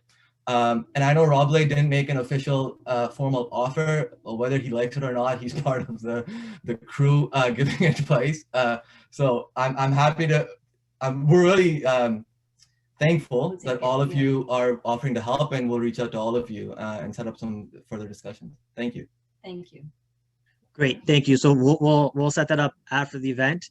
Looks like we're getting a little bit back on track. So the next presentation is Lavatory. So Lavatory is a platform to help businesses manage and monetize their washroom space. I'm going to let them take over. Hi, everyone. Can you hear us? Yep. Okay, good. Well, thank you everyone for having us here today. It's an absolute pleasure, and it's great hearing so many great folks and so many great ideas. We're honored and humbled to be speaking in front of you today. So, assalamu alaikum, sharks. My name is Sean Rizvi. I'm the CEO of Lavatory. I'm here with Zegam Salahi, who's our CTO, and Mason Wazir, who's our COO. And we're the co-founders of Lavatory, and we want to ask for $30,000. Now, sharks, before COVID-19, how many of you used to use public washrooms? Okay, well, I'm assuming, just like everyone else, it's probably a yes. And in fact, by numbers, it's 80% would be yes. So my guess would be that if you've had an experience, it wasn't probably the best, especially in high traffic areas like downtown core or tourist spots. Many times they're hard to find, crowded, dirty, smelly, and sometimes even unsafe. Chances are you would try to avoid public washrooms whenever you could. Now, fast forward to 2021, in a post-pandemic world where the problem is greater than ever before. Think of the delivery drivers or rideshare workers, pregnant women, families, children, and elderly women and men who are trying to find washrooms as they commute to work or pick up the necessary items they need for their families. The reality is, it's a scary time, and we're here to help. But you know what's interesting? Given the number of businesses that are out there with washroom facilities within their establishments, we don't really have a lack of washrooms in Ontario. What we do have is a lack of clean washrooms that are accessible to people. It's a lack of efficiency. As a result, there's few clean washrooms that are accessible, and that few clean washrooms leads to overcrowded dirtiness that we have to all use. In fact, it's so bad that if you are a woman, you're going to wait 80% longer than a man for a washroom in public. We oftentimes share these washrooms with parents who have to worry about needles and different items that might be in this space. And a personal story of ours is we actually walked around downtown Toronto one time, and we just wanted to see, is accessibility really an issue or is it efficiency? And as former management consultants, that's really something we're passionate about. So we went to Harborfront. I don't know if you guys have gone skating there, and it's a beautiful area. And we waited by the washroom, and we saw that there was a huge lineup. The washrooms were dirty, and in fact, the women lineup was going all the way out the door, about 10 to 20 minutes longer than the men's washroom. 7 steps across the skating rink, there's a museum. Publicly available washroom, completely empty with accessibility needs, and also for men and women, completely clean and untouched. What was the problem there? The problem is that folks did not know that that washroom was there and available to them. And that's why we had a lineup in a dirty washroom and folks waiting, mothers, women, men, who needed to go to the washroom. It's a simple matter of awareness. So that's one issue from the user side. Now imagine being a business right now and trying to earn the trust of your customers to come back. You're doing your best, paying for what you need to, cleaning your washrooms on a daily basis, but your customers just don't know the hard work that you're doing. Businesses, especially in this post-COVID-19 world, are already grappling with low customer traffic and lots of financial issues. And a clean washroom is just another cost to add on to that. But given the current circumstances, they have no choice but to maintain the highest degree of cleanliness anyway. To be operational, you have to follow certain standards. However, they're not being rewarded for it because they're unable to leverage their washrooms to attract customers. They don't know how to monetize their washroom space. In fact, they don't know that if they increase and advertise their clean washroom space, they can increase possible revenue by 20% and also increase foot traffic and drive greater sales. On the other hand, regular people like us continue to struggle to find clean washrooms, although there's hundreds of washrooms downtown we just can't access because we don't know where they are, or we don't know who's willing to allow us in, or we don't know which washrooms are cleaner than others, or we don't know which washrooms are less busy than others. And that's where we came. We want to solve this issue because it's personal to us, it's personal to people around us, and it's a real life problem that can help build business back, bring business back to small businesses, but also help people like ourselves and our families find clean washrooms for good. So what is Lavatory? Well, Lavatory is a platform designed to help businesses manage and monetize their washroom space with 3 main goals in mind. 1, to build a network of clean and accessible washrooms for people to use Number two, to increase foot traffic to local businesses by using this network of clean washrooms to attract the public. And three, modernize the washroom experience from a health, information, and technological perspective. So how does lavatory work? Simply put, there's a two-pronged approach. When it comes to our users, we provide an app. We provide an app enabling anyone to find a washroom whenever they need to go and have access to all the information they need, such as the washroom's amenities, cleanliness ratings, and images right at their fingertips, so they can decide which washroom fits their needs in any given situation. The app will also serve as a community for people to suggest and rate washrooms based on their own experiences and interact with other lavatory users. When it comes to businesses, we'll be working with them to ensure their washrooms conform to the standards of an optimal washroom experience and are maintained that way, while also providing them with data and key insights about their washrooms on an ongoing basis through a tailored dashboard, so they can always ensure a positive visitor experience. In the future, we also plan to implement smart door lock technology on lavatory washrooms, making those spectacularly clean washrooms specifically available for customers and lavatory users through our app. Now, what does the lavatory roadmap look like, and how are we going to accomplish what we have set out to do? We can break this down to three important steps. Number one, awareness. Number two, implementation. And number three, monetization. To start off with awareness, everyone knows how important a clean washroom is, but generally people don't know how and where to find one. And businesses are unaware of how they can leverage clean washrooms to attract more foot traffic in their locations. Just recently, we just launched a campaign called the Lavatory Pledge, a community program recognizing businesses that are maintaining clean washrooms in order to attract customers to local businesses and to instill confidence in these customers, to let them know that these businesses care about their health and safety. Second, implementation. The second step is to implement technology required to enable access to clean washrooms. This step consists of an app that users will utilize to find clean washrooms, learn more about them, and gain access to them. It also includes working with businesses to enhance their washrooms and outfit them with the technology needed to provide access to users, as well as capture data points needed to develop key insights to washroom management. And finally, monetization. Although we are currently pre-revenue, there are a couple of monetization models being pursued. The primary method would be business paying us a monthly fee in exchange for our platform and services, with us also incorporating a pay-per-use and subscription model for lavatory users down the road. Other potential avenues to monetize also include washroom management and utilizing washroom spaces for advertising. So Sharks, there you have it. We're on a mission to improve the washroom experience for everyone and truly believe in creating a lasting positive change, one washroom at a time. We want to say goodbye to using dirty public washrooms forever, especially in this post-pandemic world, and hope you can join us on this journey. Thank you. Thank you. Great. I think Haroon wants to start with the question, so I'm going to let him kick it off. Interesting venture, guys. A question around the services that you'd be offering. Is it fair to assume here that the business will be responsible for maintaining the cleanliness of the actual washrooms, or is that something that you're looking to get involved in as well? Yeah, so great question. So there's three ways to answer that. So our first tier, which we're already doing, is we're providing services such as certification and pledges to businesses, which say that they're going to validate and meet a certain requirement. We've already had businesses signed up, and we have over 1,000 washrooms in our database.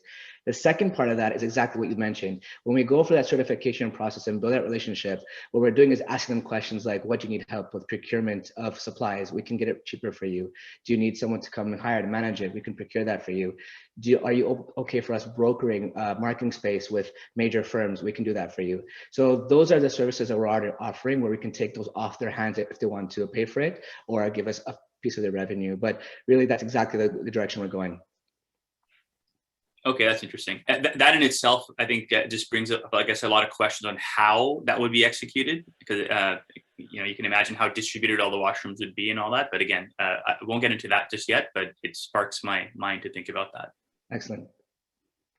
Thanks for the pitch, folks. This one really hit home as a bit of a germaphobe myself. I actually don't like your idea because I don't want anyone to know the washrooms that I've discovered. And I've been kicked out of my fair share of 5-star hotels. And for the 93 people on this call, you you can walk into 5-star hotels. So that would be your best bet. But suffice it to say, building on Haroon's point, my experience generally is that vendors don't like customers or non-customers coming in to use their facilities. And I know you alluded to a business model where you can try and help merchants to increase their revenue through this additional traffic through your app. But how would that work? Like you referenced a commission of sales. How would you attribute a sale from traffic that you generate? And separately, like how would you avoid this scenario where, you know, merchants feel like they're going to become quasi washroom operators as opposed to, you know, selling whatever it is or doing whatever it is they do as their core business? Great question. So the first thing I want to clarify is that we're not just a washroom finder. So we're an end-to-end platform that provides tools. So how we build those relationships with businesses is actually effectively already begun. So what we've done is we put in 1,000 washrooms, for example, into our database that users can now access. And what we're starting to do is we send surveys and do walkarounds to each individual business that we can. And what we start to do is get them to sign up on a pledge. Now, if they get a lavatory pledge, it means that they're a verified lavatory a business, which means that we know how clean they are, we know what standards they're managing, but we also know what exactly their pain points and needs are, and we already have a communication with them. And what we're doing is for free is, for example, we're providing data. So any comments or negative suggestions, we're able to share that with them and provide that value even before they're starting to pay us and have that relationship. So that will start to leading to other issues. What issues are we seeing? Are we seeing users leaving bad comments about your lack of supply or broken issues? And that's where we can effectively support. So completely agree with you on the fact that a lot of businesses don't want to drive users, but there's two reasons why from our research we found, and we have hosted a series of focus groups, both on businesses and with hundreds of users. And what we've asked is really, what's that problem? Businesses don't know that users can be converted into direct revenue, and we want to be able to do that. For example, by Pattison, for example, which is a marketing company, small businesses don't have time to actually call Pattison and broker with them. If we can say we have a database of 1,000 washrooms across the GTA, which we do, and then we go to Pattison and say, look, I can guarantee you one of your next advertisements are going to be up over 1,000 washrooms that we've got to sign up already through our lavatory pledge framework. Would you want to do business with them and give them a commission? We can do that. On the other hand, how we collect sales. So further down the line, what we want to start to do is lock washroom spaces for businesses that want to sign up for a higher tier service. So we're actually working on a project right now where we're going to start to provide a kind of an IoT lock on a door where customers can essentially, if they have a receipt, they can either scan in themselves, employees can get a code. And if you're not an employee or you're not a customer, you will have a scan code on your phone, and you scan in and you get access to these exclusive washrooms that we're going to lock down. And this summer, actually, we're already planning to do our first prototype of that tier, where we're going to get 3 different businesses in Dundas Square and other high tourist areas or high volume areas to see how that would work and test out that model. And just to add to Sean's point as well, like based on our research and our focus groups and interviews as well as internet research, we've come to the conclusion that people are willing to pay a small fee, whether it be between 25 cents to $1, to use a clean washroom if they're guaranteed, a washroom that's substantially cleaner than what they're able to kind of find generally, if they're walking downtown, especially if they, if they're a family or if they have kids, if they're a pregnant woman, for example. So like Sean alluded to, down the road, for example, we can have some sort of a pay-per-use or subscription model with users and have some sort of a profit-sharing agreement between us and the business. So the business is also incentivized to keep their washrooms clean because they know that effort will be rewarded, through increased revenue, whether that be indirectly through increased traffic or directly through like a profit sharing agreement. And one example of this, if I can mention, is we actually walked down to a business in downtown Toronto. It was beside a Tim Hortons. The Tim Hortons lineup was about 10 minutes for both washrooms. And there was a nice cafe beside it. I won't say the name. The cafe was fantastic, a new business owner, and they were struggling. No one was coming in, and they had one of the cleanest washrooms. We started to actually discuss this with them and help them realize very quickly that you can drive all that revenue that's going to Tim Hortons simply for the washroom into your business, and they're excited. So that level of awareness and knowledge is something that we're confident about, and we've already started. And we already have a program in place called a Lavatory Pledge, where we're already starting to get businesses to sign up and tell us what their pain points are. Yeah, I think Huda has a question, so I'm gonna let Huda chime in. Yeah, and I know we're running short on time. I have a bunch of questions. I think if I understand correctly, you're essentially outsourcing washroom management. And you can do this in a couple different ways. So it's, you know, and not really positioning yourself as a washroom finder necessarily. And that makes a ton of sense. It's something that I've thought about before. I've actually had businesses like this pitched to me. I think it's an expensive thing to scale. I'm curious to know what your 30,000, what equity percentage is that? Yeah. So we're seeking 30,000 for about 3%. So that puts us at about $1 million valuation. And you might ask, you know, why are we valuing ourselves at $1 million? And sorry.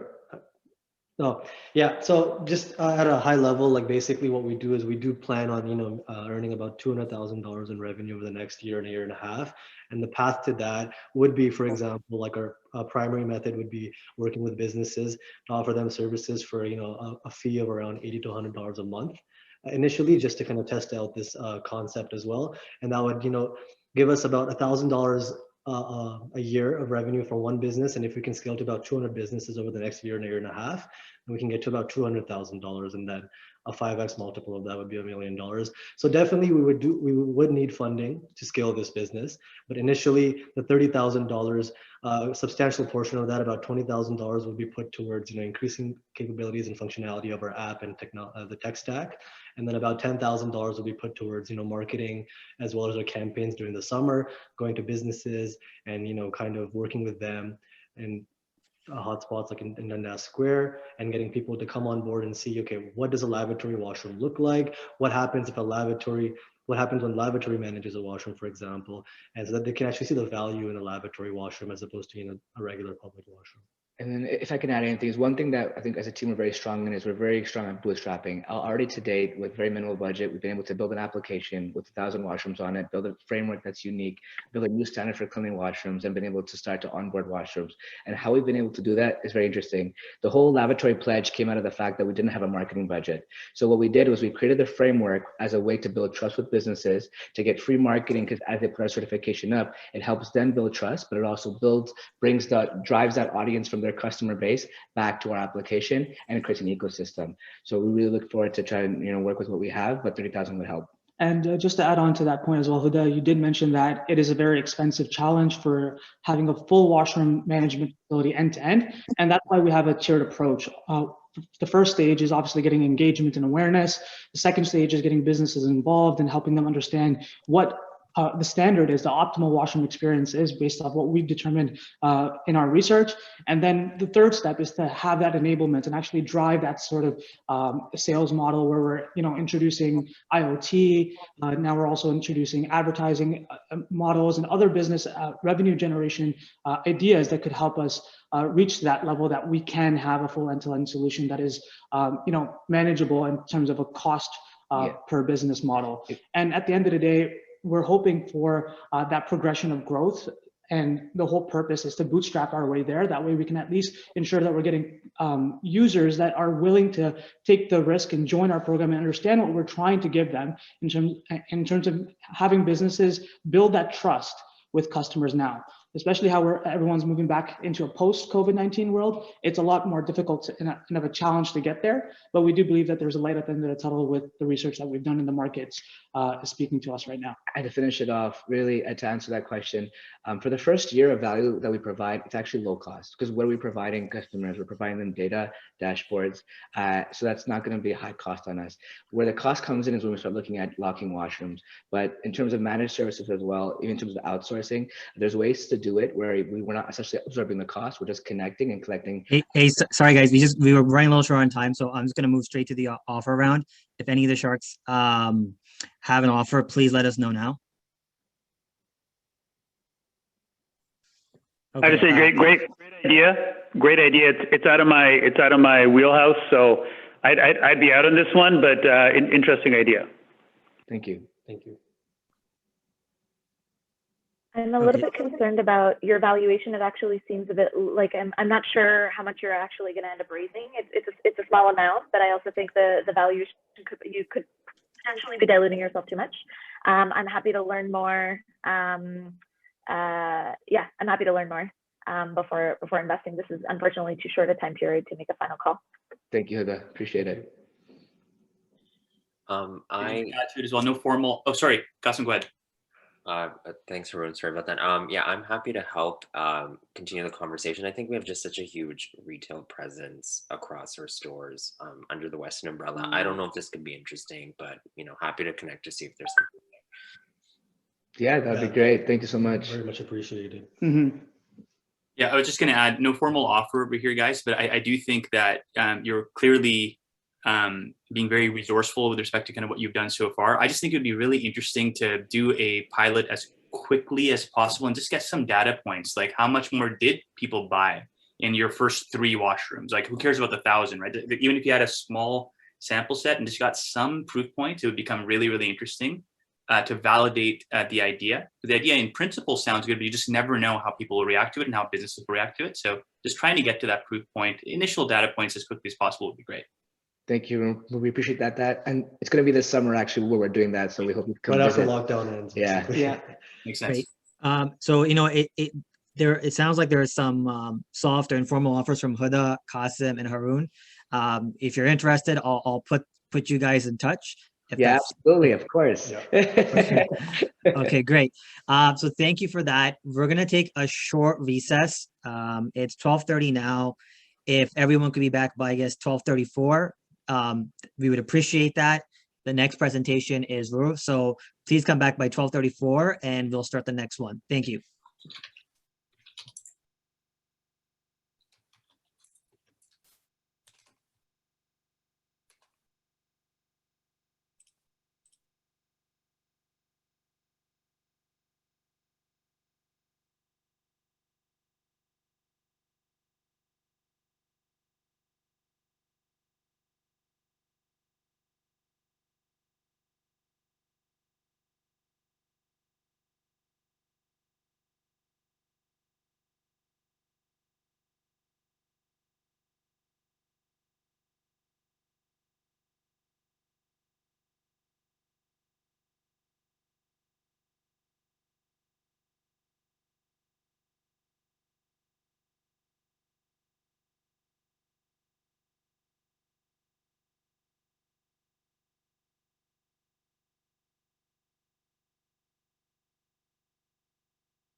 Okay, assalamu alaikum everyone.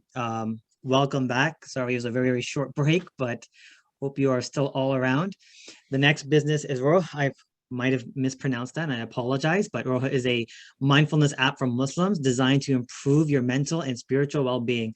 I'm gonna let them take over. Thank you. Thanks, Amir. Just gonna pull up our slide. Assalamu alaikum, everyone. My name is Umar Khan. I'm one of the co-founders and CEO of Ruh. We are building a mindfulness app designed for the Muslim community. Our ask today is, inshallah, to raise 100K for 10% of our company. Our vision is, inshallah, to improve the mental and spiritual strength and well-being of the world. When you look at the industry's facts today, mental health has huge economic costs for different countries, and close to home, that is 50 billion in Canada. Before the pandemic as well, we knew that 1 in 5 Canadians dealt with mental health disorders in any given year. And as we know, during the pandemic, the mental wellness of our community has taken a hit. As well, globally speaking, we know that we have about 1.8 billion Muslims, alhamdulillah, and everyone goes through their own challenges during their daily lives and can definitely benefit from mindfulness. When we look at the problem in a deeper level, we know that there's a lot of stigma around mental health, and especially more so in the Muslim community. A lot of people try to avoid the label of mental health being associated with them. There's a lot of conventional approaches. A lot of our youth today right now are on their phones most of the time. And as we know, there's a generational gap in understanding on what mental health actually is and how we tackle it in the right way. When we spoke with our beta users about this, we got similar feedback that the industry solutions today that they're using, they felt like there was something missing. And the mindfulness apps that they tried, they felt like, they said that they associate being mindful with their faith, and they didn't find an app that connects the two. And so they haven't even tried a mindfulness app for that reason. And that's really where Ruh comes in. Our solution provides you access to emotion-specific Quranic verses that can help you better understand your emotions through the Quran, guided meditative exercises from an Islamic perspective, as well as guided du'as that can help you practice remembrance of Allah throughout your day. Really at the core of it, it's bringing mindfulness with Islam at the core. Ruh combines contemporary mindfulness practices with the Islamic tradition. To give you a visual of how this looks like, here's a quick overview of our product. We were thinking when the user comes in, from a user-centric point of view, we welcome them and we ask them how they're feeling. Based on that, we actually curated playlists of content just for them, for that specific need. The benefit of this is that when we have more content, and since we also have the trend of how they've been feeling over the weeks, we can actually curate the content very specifically to their need, rather than them having a paradox of choice to choose from. The rest of the flow is pretty straightforward. From there, you would listen to a guided meditation or other mindfulness activities to practice mindfulness during your day. I'll pass it on to Azir to cover on from here. Thanks, Umar. Of course, we can't build a product without users. So we have about 170 beta users that are actively engaged in our product development stage. We take product development very seriously, and we look to build a solution that is very customer-centric. We want to officially also announce that Nasiha and the Muslim Chaplain in Toronto have verbally agreed to be strategic partners with us moving ahead. I want to get down to the business model right now. We're basically a subscription model of $499. We also have a social component to this model where if a user is not able to pay the subscription, they can actually partner with a charity that would substitute the cost for them, as well as the subscribed users can actually donate part of their ongoing subscription to a nonprofit to inshallah increase the barakah. The market is quite big with $2.9 billion available market, but specifically categorized to the meditation and the mindfulness industry. However, we're going after the Muslim Ummah, that is about 24% of the global population. That brings us to about 700 million. But our goal, inshallah, is to attain 5% of that in the next 5 years by 2025. And that is about a $35 million obtainable market opportunity. Our advisors boards consists of Yasin Dwyer, who is from the Chaplain, bringing the counseling side of guidance to the team. Rabia Siddiqui is a registered psychotherapist that brings us the clinical side of the knowledge. And of course, Sheikh Majid Jarir is a sheikh, so the knowledge is always required. And of course, he is an entrepreneurship professor at the University of Ottawa. I would like to obviously present you the full team here. We are an exemplary team with different expertise that are bringing to the table. Some have built companies, some have sold companies, some have actually been working with startups. And of course, the passion to make Ruh a reality. I'd like to ask again, 100K for 10% of the company. We do have a soft commitment of 25K right now, alhamdulillah, as well as I want to make sure that I focus on this part where 40% of our fundraise is going into the content creation, because we understand the essentiality and the quality that is required when you're building something in this specific space. Again, my name is Uzair, founder at Ruh, and happy to take your questions. So I'll let the sharks jump in if they like. A clarifying question. If you could please clarify the differences between the Sabr and Sakina, that would be great. I was taking a look at both of those apps yesterday, and it wasn't obvious to me what the different differences were. I wanted to ask you about that. That's good. So Zair, if you want to go to the differentiator slide, I think cover that definitely. So Sabr and Sakina, alhamdulillah, are also our competitive apps in the space. They're fairly new as well. Sakina launched in 2019. Sabr is actually just in November last year. The biggest difference, I would say, is the user experience. So the individualized user experience that we provide. We didn't just focus on the content, it's also the full experience, because that's essential to someone feeling mindful in the space. So we actually curate the content just for them in that regards. Also, when we spoke with many clinicians, a lot of them explicitly mentioned that they felt like there could be a lot more depth that you could have with Islamic mindfulness, and that didn't find in Sabr and Sakina before. The last thing I'll say is that the team, if you look at Sabr, for example, the founder has a marketing background, and he's actually outsourcing the development, which, as we know, is not the best way to build a technology company. Whereas we have the expertise in-house and have a team that have built technology companies before and have worked with technology companies before. Also, to add to that, is that we're also looking at the educational aspect to the app. So it's not just the meditative workflows. We also have specifics to duas where we want to equip the individual so that they're more intelligent in their mindfulness as they move forward. So we are always engaging that retention-based content. So it's not just a course that you finish and you move on with the app. We want them to come back to the app as well. So that's partly heavily what we're driving our product as well. Okay, understood. Thank you. Great, and I think Saud had some questions next. Yes, assalamu alaikum. Great presentation. A couple of questions. Are you both meditators yourselves? Well, apart from praying, yes. I've used both the apps Calm and Headspace, and I think that's how we sort of got into this idea of building Ruh. But yes, I do use other apps, yes. Okay, and the mindfulness component that you're looking to build into the application and the meditation component, what meditative philosophy or path are you employing?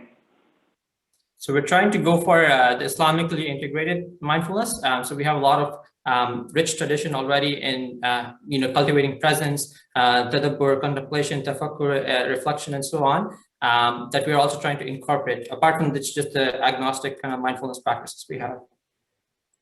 Okay, last question. I know these are not tech-related questions, but is it sect specific within? No, we're very neutral. Okay. Yeah. And we want to ensure that's the case going forward, so we can meet a large demographic and support as many people as possible. Okay, got it. Thank you. Next is Huda. Huda, please. Yeah, I was wondering, you guys mentioned the strategic partnership with Nasiha and the Muslim chaplaincy. What does that mean? What does it look like in practice? I can take that, Omar. Yeah. So yeah, with Nasiha, we have a strategic content partnership. So they've been dealing with youths for the past couple of years. So we're looking at getting insights from that to make sure that we are projecting that in our product development. And with Chaplain, they've been counseling a lot of students from university. So they have a lot of youth that come to them. So we want to understand that side of their stories to make sure that also push towards our product. And so you learn from them. Is it, sorry, I was just gonna ask if you're learning from their data, but are you also gaining users, for example? Yes, or so they would be marketing channels as well as strategically. So we're not only looking at content, but we're looking at branding, marketing, and also the current user base that they have. So eventually we might become the tool for them to send their users to our platform, inshallah. So that would be the future plans. Got it. Cool.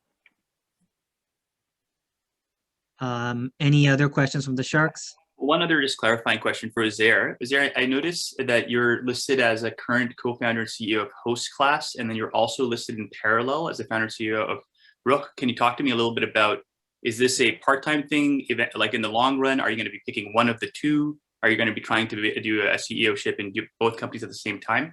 Right. So I founded Host Class about a year ago. So we're basically into the product stage with customers. Rook started about 4 to 5 months ago. So I've been putting in part-time, but yeah, we have Omar that's been on full-time on this. So inshallah, the plan would be is to move this forward full-time in the progressive months as we approach and scale the product. And sorry, just to clarify then, so what's happening with your role at Host Class? Oh, I'm still working on this full-time as my daily job, yes. So in the future, if I've understood you right, is the plan will be for you to be a dual CEO of two companies at once? That's correct. So since we're in the early stage right now and we're raising about 100K, the scalability would be optimal to what we are looking to invest. And as we scale and eventually we see another CEO, I would either take over or Omar will move on to become the CEO, whichever works fine to basically push the product forward. But yeah, that's the strategy that we're using right now, since we're such an early stage. Okay. Great. Any more questions from the Sharks prior to the offer round? Yeah, one quick question. It sounds like there are a few players in the space. How do you not only differentiate yourself, but how do you plan to get distribution? Distribution for content, like what specifically? No, as in like get users, the most users. Right. So one of the strategic things we've done is obviously talking to Nasiha and as well as Chaplain. We have other organizations that we can't really talk about right now because we don't have anything signed yet. But those are relatively our channel partners that we're looking at to gain the traction. Obviously, as well as we are probably the only Canadian one app that is building into this space right now. I can maybe also add to that. So Sakina, for example, is mainly based in the Dubai and MENA region, and Sabr is more global and more North America based. We are also targeting the North American market at first because I think there's more accessibility for users accepting mindfulness because they're more aware of the mindfulness concept. The other fact is, like Jose was mentioning, the channels. We're thinking of also using the clinician channel, whereas Sabr and Sakina, they're more using influencer marketing and so on, whereas we would want to be that trusted app with clinicians. So that's why we're also engaging with clinicians behind the scenes to make sure the content is actually top quality as well. Great. We're gonna move to the offer round now. I know Saud wanted to kick things off. Yes. So I mean, my offer at this point would not be monetary. There's much more I need to learn. However, I mean, meditation is very important to me. I'm a longtime meditator. I'm in tech, and actually, ironically, I mean, I do a lot of work with prisons with Muslim inmates in the United States in the Supermax and Max security. So before the pandemic, I was down in the U.S. teaching them meditation in the yard, and now I do it over Zoom. So I mean, there may be something there in terms of a beta testing market with some of these brothers. So, I mean, if you're open to it, I'd be happy to continue the discussions after the event. Sounds good, inshallah. Any other offers? Yeah, I'm a fan of really cool, well-designed mobile apps. If that's something that you need help with on the product side, I'd be happy to test it out and advise on that front.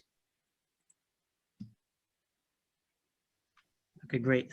So before anything, it sounds like you have two offers, one from Saud and one from Robleh. If any other Sharks want to jump in, please do so quickly. Otherwise, Omar and Uzair, take a minute and think about it if you like, and let us know.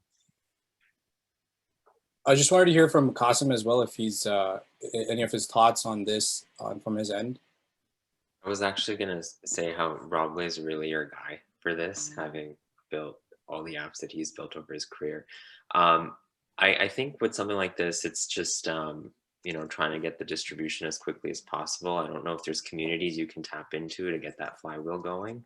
A lot of the incumbent apps, they've raised a ton of money, and they're, you kind of have to get on that venture hamster wheel most of the time and start paying a lot for CAC to have a fighting chance. But if there's organic ways in which you can start to get that flywheel going, that you then start deploying some capital behind, if you decide to do, venture capital, then, I think there's a formula here for sure that's worked for other companies before. So just be mindful of that and the timing of your growth, considering the barriers to entry for other people are ostensibly low, and switching costs are also low for users to go from one app to another.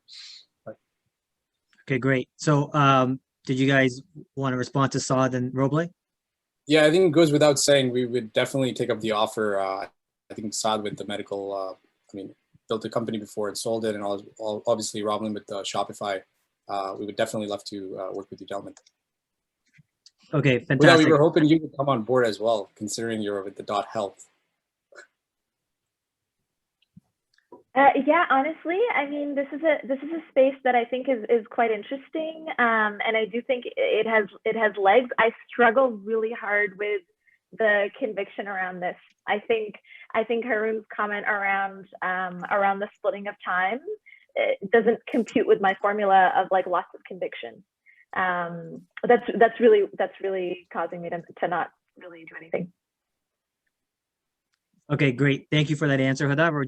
We're going to move forward to the next presentation. Guys, thank you very much. That was a great presentation, and you'll definitely be in contact with Saud and Robleh after.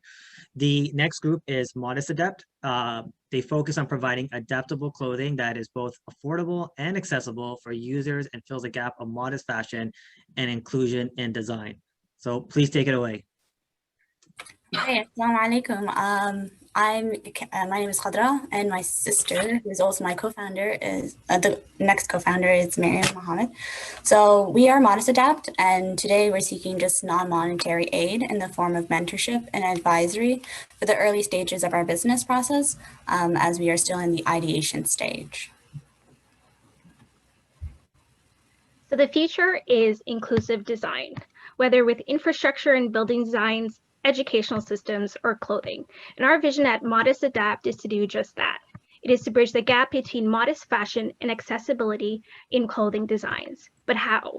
Adaptive clothing or apparel is defined as clothing designed specifically for people with disabilities who find it difficult to dress independently, or those with sensory issues who are sensitive to certain textures and materials.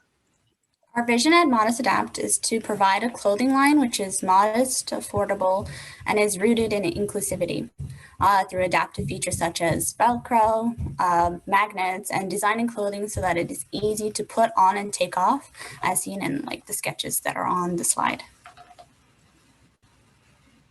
So the population we are choosing to represent and those who will be our primary target customers are Muslim women living with a physical disability and caregivers that care for someone that does.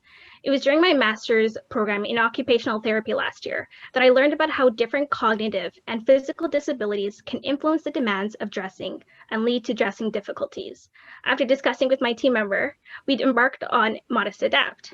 As we both are women who choose to dress modestly for our religion and already find it difficult to find modest clothing as persons without a disability, we could not help but wonder how Muslim women who live with a disability that affects the dressing process navigate this intersection, especially with not only being excluded from these designs, but also being underrepresented within the fashion and clothing industry. According to Coherent Market Insights, the global market for adaptive clothing is expected to be valued at nearly $400 billion by 2026. Currently, clothing companies such as Izzy in the left-hand corner, which creates clothing designs for wheelchair users, is a good option, but is also very pricey. For example, a denim shirt costs roughly $195 and also does include many modest options. Silverts is also a large adaptive clothing company, but is catered for the senior population. Over the years, many clothing companies such as Tommy Hilfiger and Target have also brought out clothing lines, but again, not many modest options. One of our business values is affordability. especially with our current economic climate, as well as understanding the various layers that some people living with a disability have regarding financial support, which can be emphasized by other barriers for social determinants of health. One of our goals as we grow in our concept and business is not only serve Muslim women that live with a disability, but to also have them on our team to ensure that they are a part of the design process and are included in every step of the way. Our idea sprouted last summer when I spoke with my sister, who's my team member, and we realized that this gap currently exists within the clothing industry market, and specifically within adaptive clothing lines and company. After doing some more research and solidifying our focus and potential benefits, we applied for MaxTank. We're currently confirming our assumptions and initial results from our market research through validation. We're in the process of distributing our surveys to target customers, and we'll be reaching out to organizations such as Dean Support Services and Smile Canada, which provide resources and services for Muslims with varying disabilities.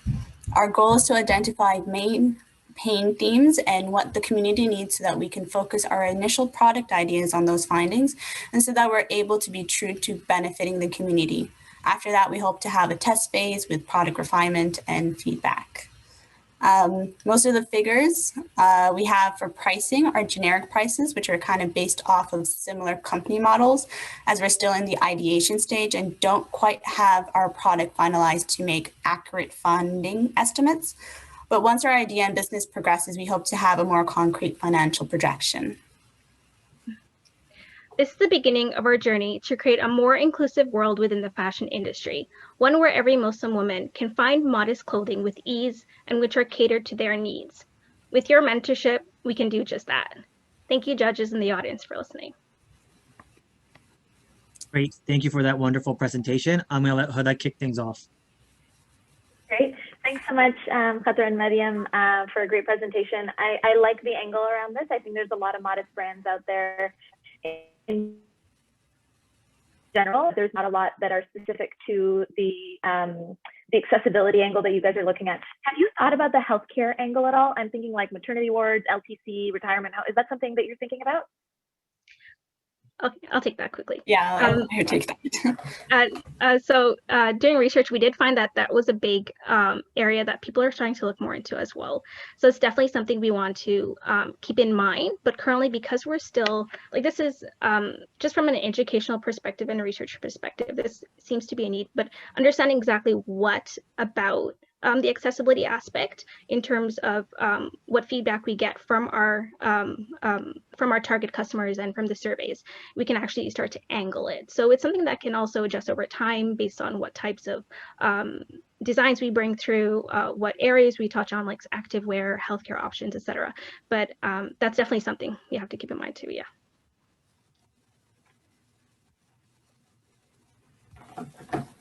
Any other sharks? Yeah, I just wanted to say that was a great presentation. I really love the idea and the mission and where it came from. One quick question is more around like the long-term vision. Like, what does success look like to you as a brand and a business? I'll take this one. I think our long-term goal is just to make it so that it is easy and accessible for anyone who has, like, especially Muslim women who have that kind of disability, who have limited range of motion and whatnot, be able to find those kind of things. Because it's, even when we were looking and researching of just adaptive wear in general, it was very difficult to find companies and things like that that have these available kind of clothing ranges for people. So having Muslim women involved in the process, especially those with disabilities, will just like help us maybe bridge that gap between what we're like, how we're planning on getting it long-term wise. Thanks for the presentation, ladies. Great job. Have you thought about doing a capsule collection in partnership with an existing brand first, whose ethos could be analogous to yours and whose supply chain you could kind of write off of initially to get to market quicker and test, something?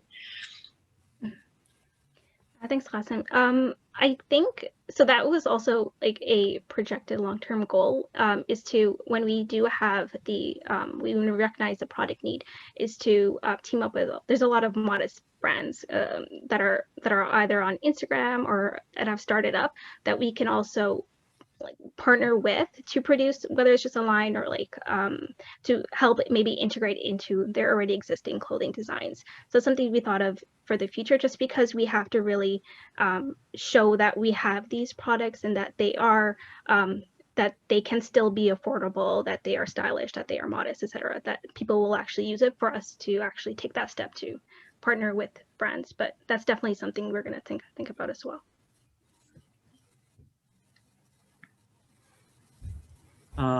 Haroon, Saud, did you guys have any comments? I just had one question. How much of both of your time are you able to devote to this currently?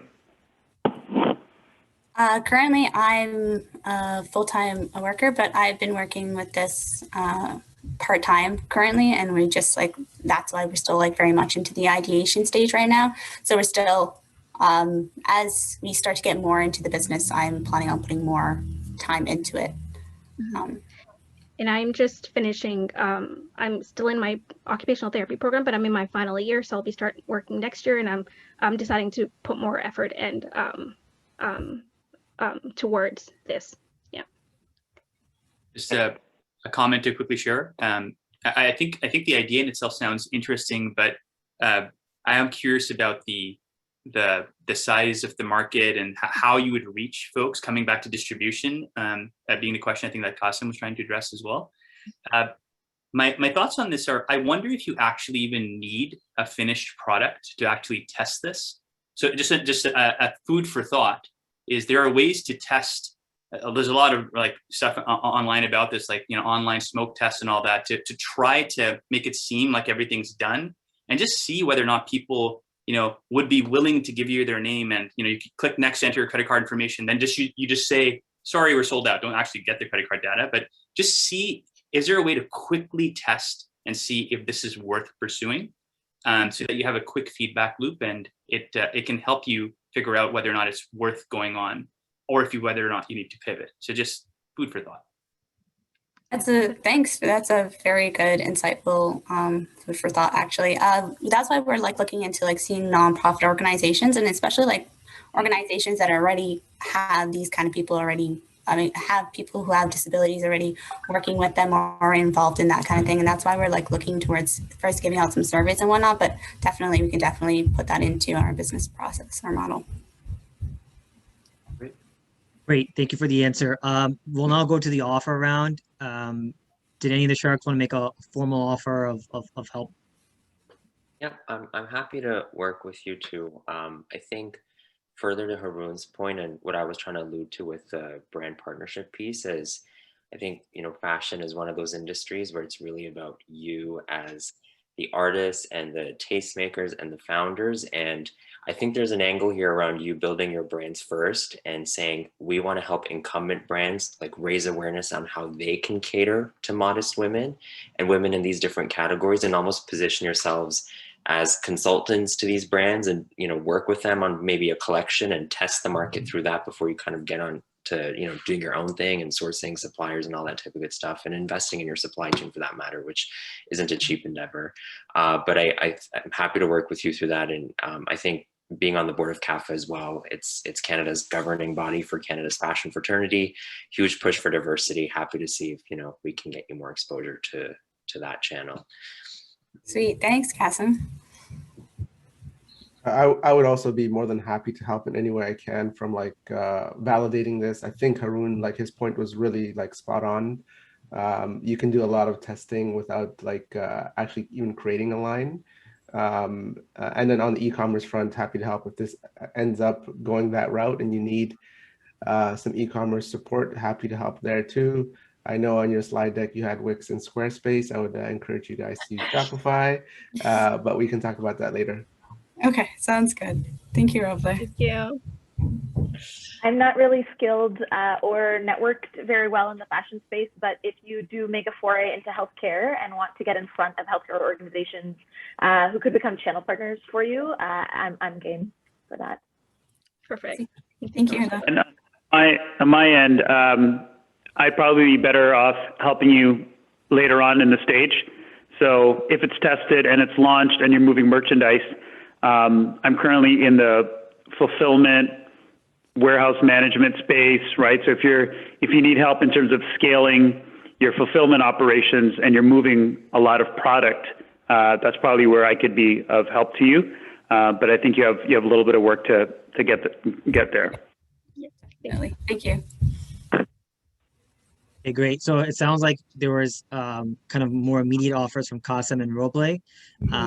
With respect to Huda and Saud, what I could do is provide your contact to them and see if they're comfortable sharing it longer term. And that's a conversation I'll have offline with them. So I'll give you a minute to think it over if you want Qasim and Robleh's help. I think I speak on behalf of the both of us. We are actually very thrilled and excited to have some people helping out, and we're more than willing to work with Qasim and Robleh on helping make this a little better for us. Thank you. Great, thank you. That was a great presentation. We're going to move forward to the next one. The next one is Souk. Souk is a platform that streamlines the home buying journey for both home buyers and service providers. I'm going to let them take it away.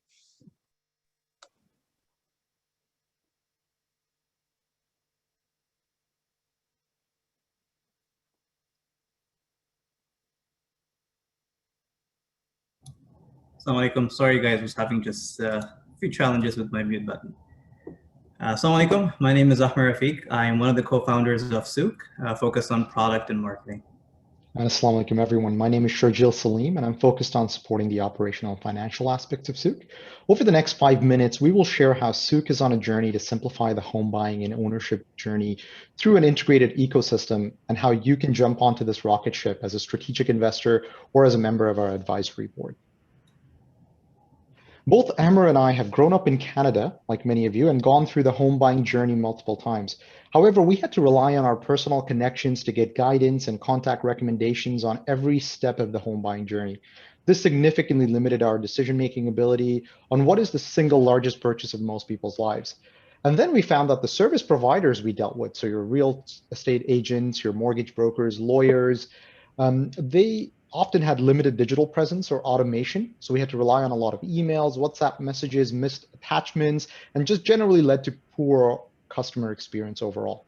And speaking to others like yourselves, we found that almost everyone who goes through the home buying journey in Canada faces the similar challenges that we have all taken this complicated process for granted today. So after countless discussions, focus groups with home buyers and service providers, and several trips back to the drawing board, we finally designed a digital services platform that provides the end-to-end guidance that home buyers and owners are looking for, and a digital enablement and automation that service providers seek.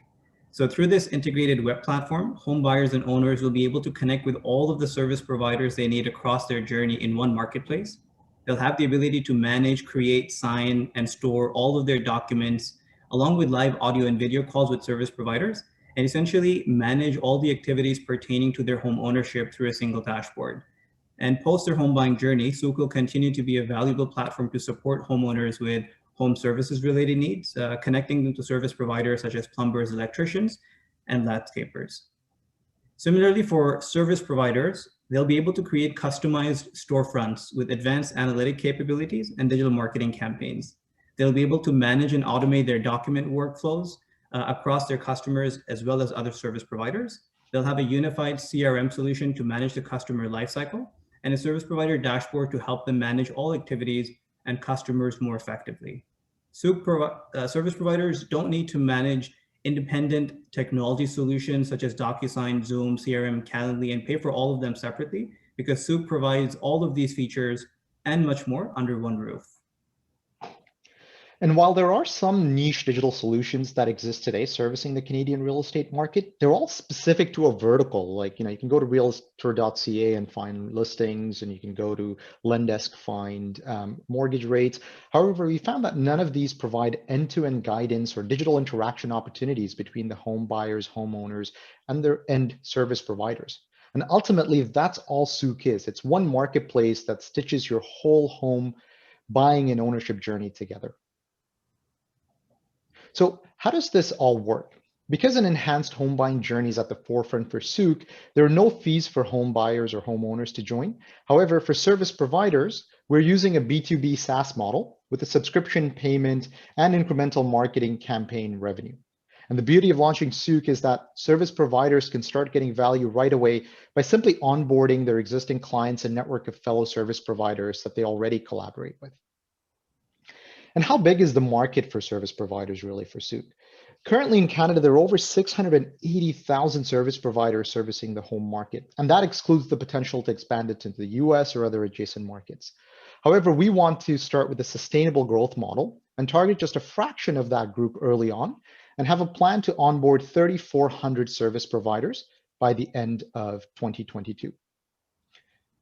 And based on that target, we're working towards that 3,400 service providers in 2 years, and with our dual-prong revenue model, we're projecting to hit 4 million annual recurring revenue by the end of 2022.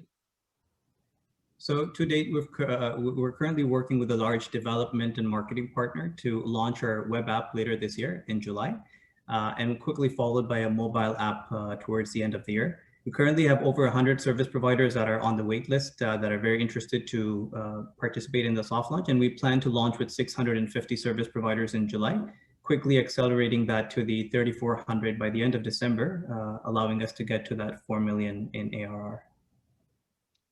And while we started our seed round looking to raise 500,000 at a valuation of 5 million to support our launch, we're excited to announce that we've actually exceeded that amount by partnering with a lot of prominent strategic investors as well.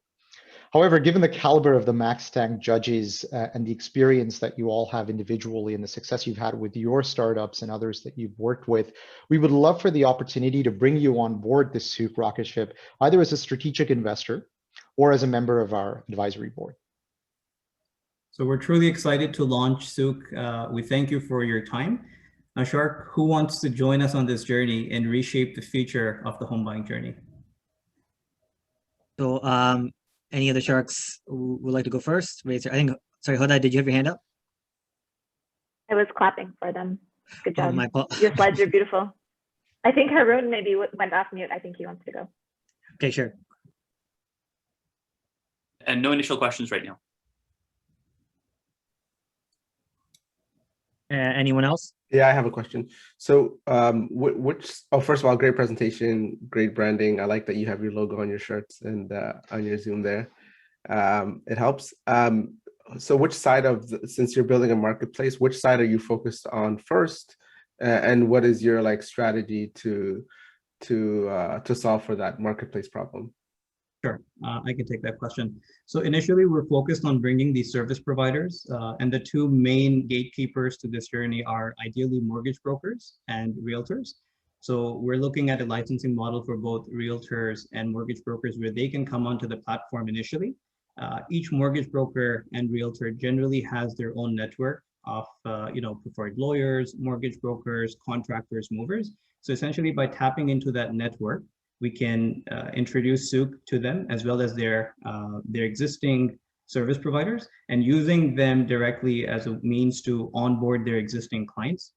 So that way we don't fall victim to the chicken and egg problem in a marketplace.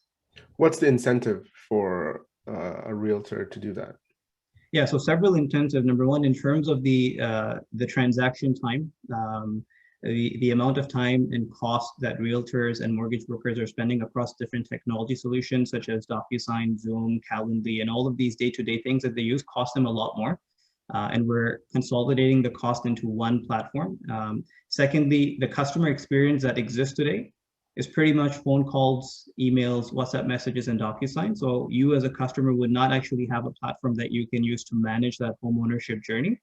And when that persona changes from a home buyer to a homeowner or even to a home seller, the relationships between the service providers and consumers are not necessarily left intact. So we're providing that platform that service providers can use to foster these relationships and monetize over a long period of time.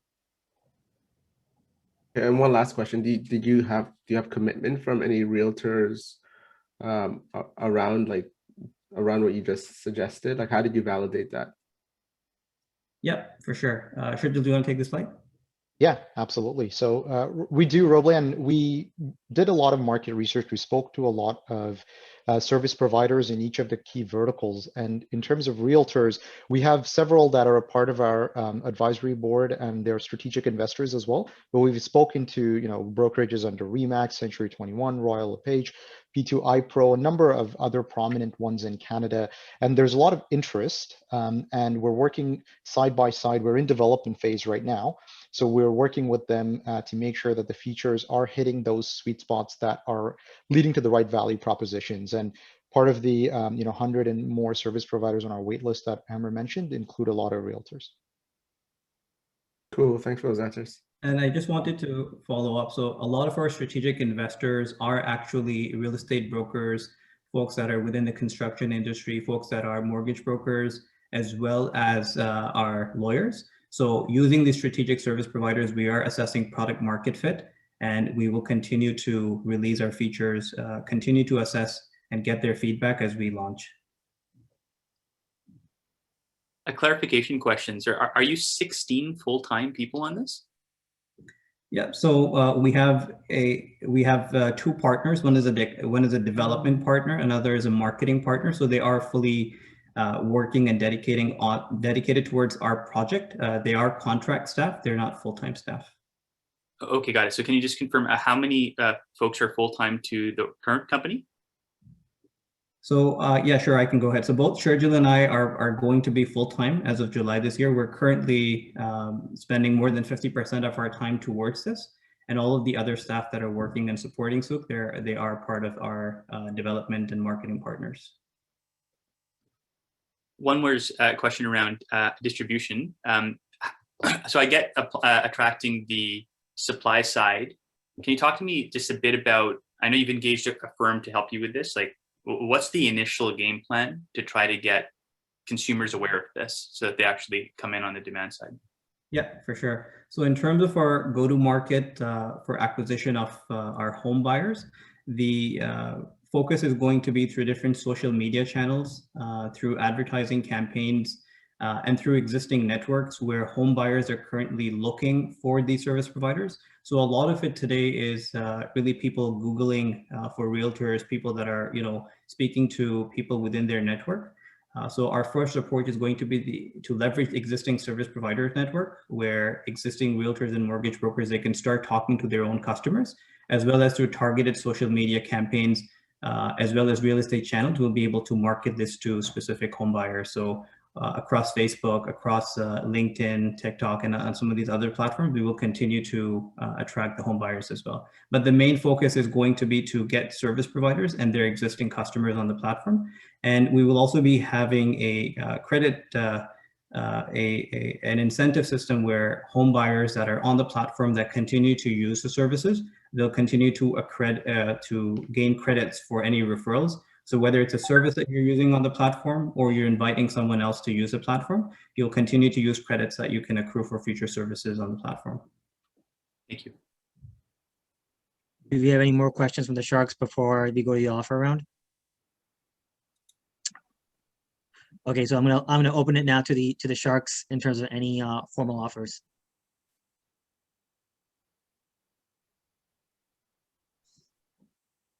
Okay. I'm happy to, thanks for the presentation, folks. I'm happy to stay close as you near your launch.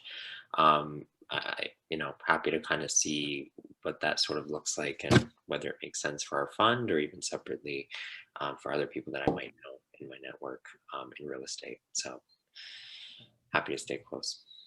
Thank you. Great. Okay, great. So I'll speak with Qasim offline and we'll decide the best way to proceed about that. We'll now move to the next presentation. The next presentation is Main Street. Main Street is a marketplace connecting independent retailers to shoppers committed to backing their community. Take it away. Thank you, Amir. Let me just get my screen sharing set up. Perfect. Assalamu alaikum, judges. Thank you so much for joining us today. My name is Astawa from the team bringing you Main Street. Hey, I'm Ali. I'm also a co-founder of Main Street. I'm Shashank. I'm also a co-founder on the Main Street team. And I'm Abhishek. I am also a co-founder. So I'm going to go ahead and get started here. Before the pandemic, we all loved going out and getting brunch on Sundays, visiting cute boutique stores, and getting lattes from local cafes. We did not realize how much we took these for granted till the pandemic hit and we were barred from visiting these stores. Our team would like to take you on a journey through our virtual Main Street and showcase how we can stay connected with small businesses in a post-COVID world. We're currently building our product alpha, and we're here today asking for an investment of $100,000 in exchange for a 15% equity stake in our business, Main Street, as well as advisors working in the retail, e-commerce, and logistics space. Our journey begins with Khadija, an owner of a boutique kitchen goods store in Toronto's Junction neighborhood. Khadija is loved by our community because she sells products that are not easily available elsewhere. Like many other small business owners, she is one of the 1.2 million registered small businesses in Canada that forms the lifeblood of our economy. These businesses contribute 41.7% towards Canada's GDP and employ over 10 million people. But one day, everything changed. A global pandemic forced people to resort to the safety of their homes, and for small business owners such as Khadija, she saw fewer and fewer people visiting her store, causing her revenue to decline. Like many other store owners, she saw her first $0 revenue day during the pandemic. Khadija is one of the 200,000 Canadian small businesses that are projected to close due to the pandemic. Over 86% of these small business owners say that people need to make a greater effort to shop local if they're going to survive. However, this is a massive challenge because there are 54% more people shopping online as a result of the pandemic. The pandemic has changed the way people shop. Restrictions on in-person shopping has forced people to rely on online shopping.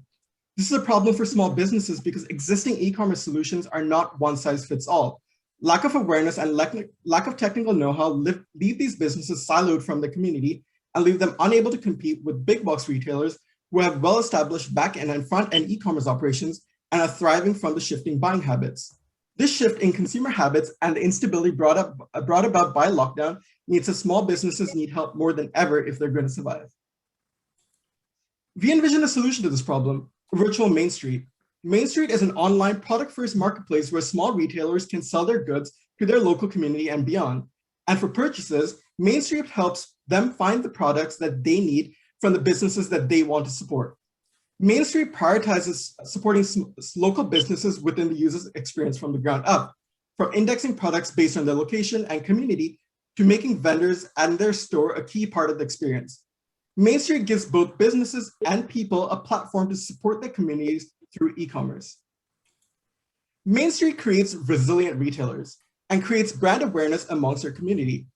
Vendors like Shamika Dorset, who owns a fresh juice retailer Green Geek, says that she would jump at the opportunity to join Main Street. The primary benefit for her business is product awareness that Main Street creates amongst local buyers. Shamika said it best, people know what they want.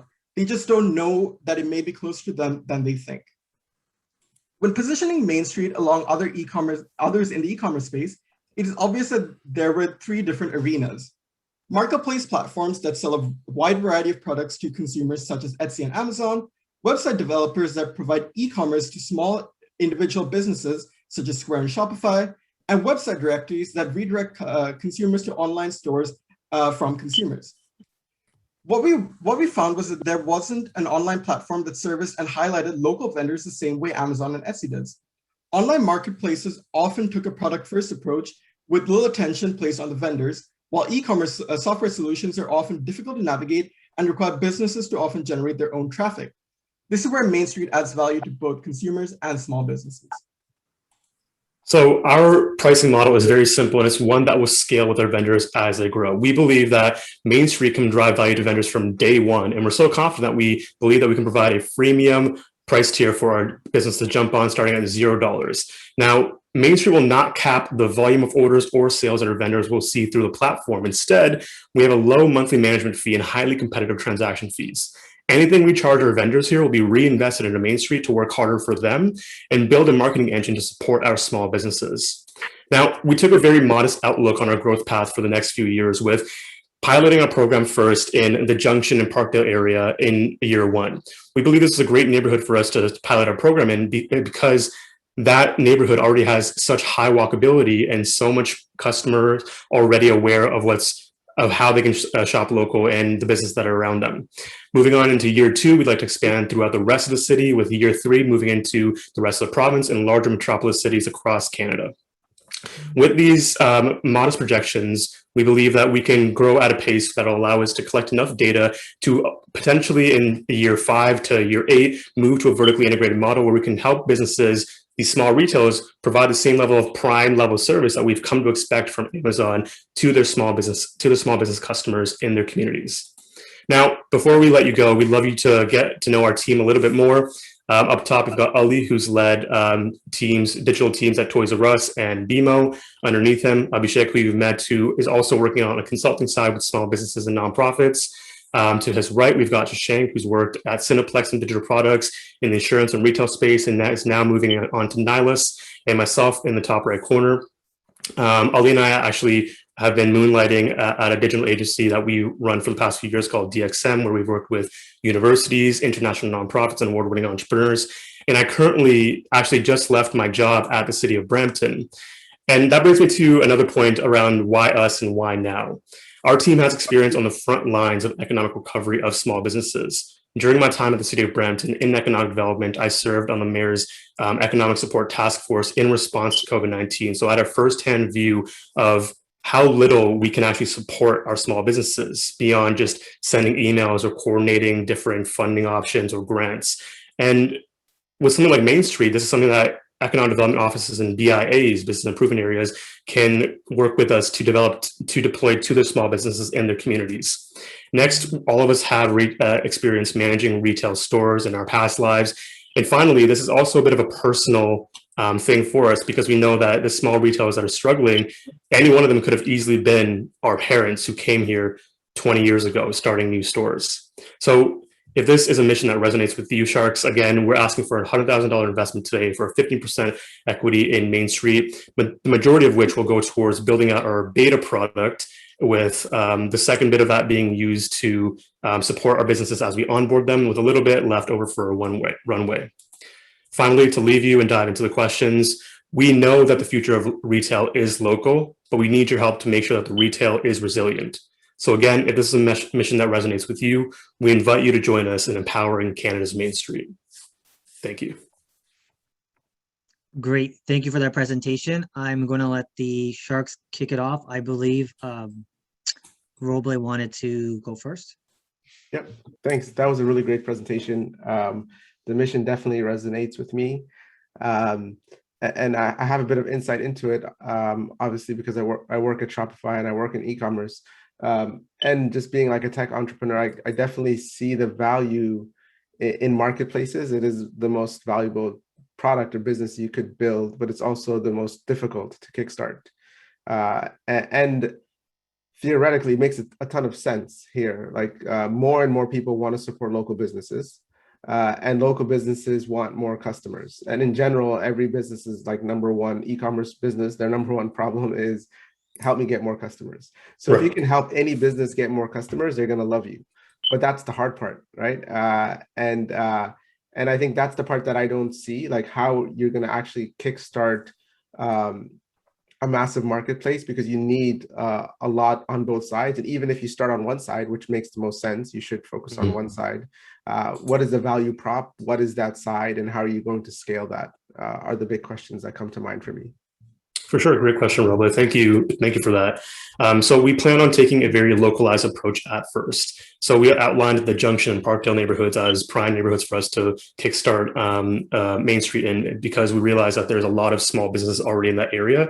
And the people who tend to live in the area are more inclined to shop at those businesses, and it's very walkable. So that customer behavior is already there.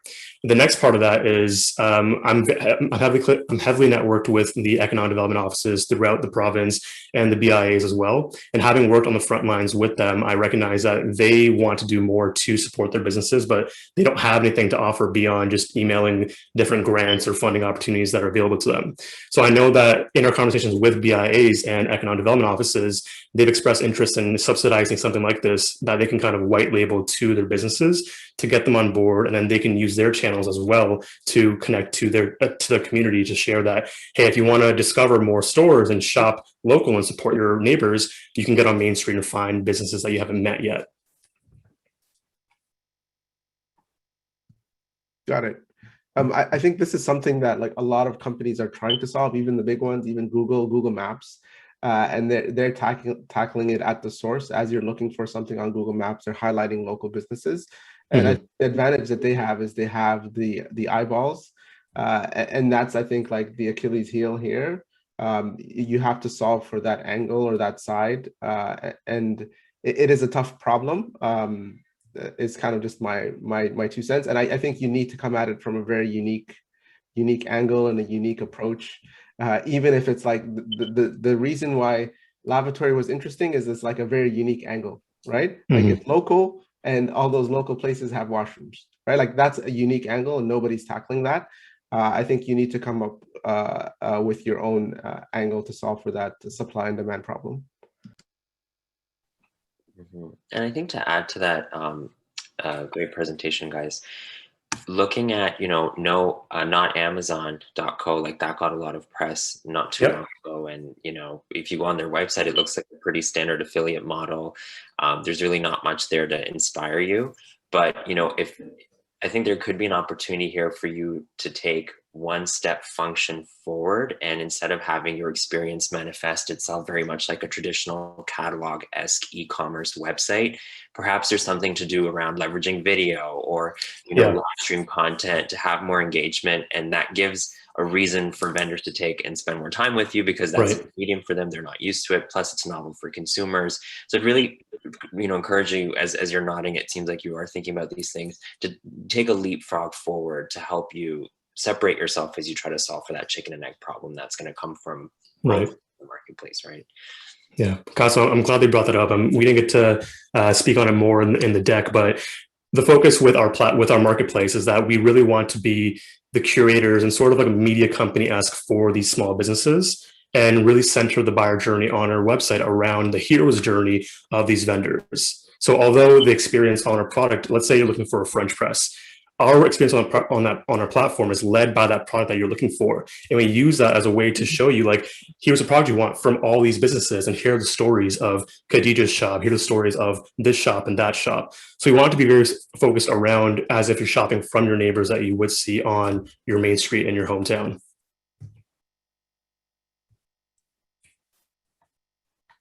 It's just a clarification question. Let's assume somebody logs in online, they want to buy local.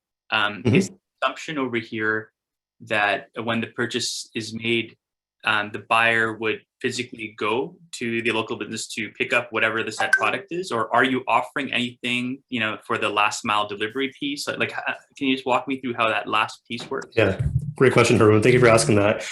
So, current lockdown or shutdown restrictions pending, the businesses on the platform, they'll have the option of whether they want to provide an in-store pickup or a delivery through some other channel they've managed. However, our plan, as I mentioned very briefly in our deck, was in years 5 to 8, we'd love to become vertically integrated into a point where we have warehousing and logistic facilities that we can use, that we can do like almost fulfillment by Main Street for these small businesses. So we would house some of their inventory perhaps, and then help them give that prime level service to their business, to their customers, sorry.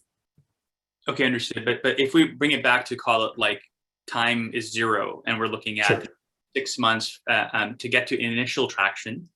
If I've just heard you right, what you're saying is I could go online if I want to buy a coffee. It might just be, it make no sense to actually go get that thing delivered. It's maybe assume that I'm just pre-ordering it for pickup. But if there's something else that could be delivered, I don't know, like a cake or something like that. Sure. That business might use something like some sort of a last mile delivery service, and that would just be like I would be paying for that via your platform. Yes, ideally, yeah. Okay, understood. Thank you. Any more questions from the Sharks before we move to the offer round? Okay, so I'm going to move to the offer round. If any of the Sharks would like to make offers, please let me know now. I can speak. It's not necessarily great presentation, by the way. It's not necessarily an offer. However, I help with on the board for Centennial College, and I do know that they've secured some funding specifically to help in the retail space, so bringing local businesses in the 416 area code, and any sort of technology plays around that. So this is kind of in line with exactly what you guys are trying to do. So what I could do is connect you with the right people, and that could be a path of funding possibly for you.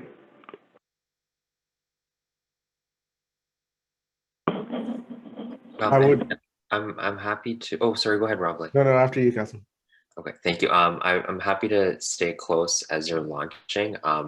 I think there's a lot of things that you just don't even have to build, and just hack together things that are available to just test that the need and the market demand is there and that you can differentiate. So, happy to stay close as you launch and put you in touch with other startups that I think you can integrate with to piggyback on their capabilities.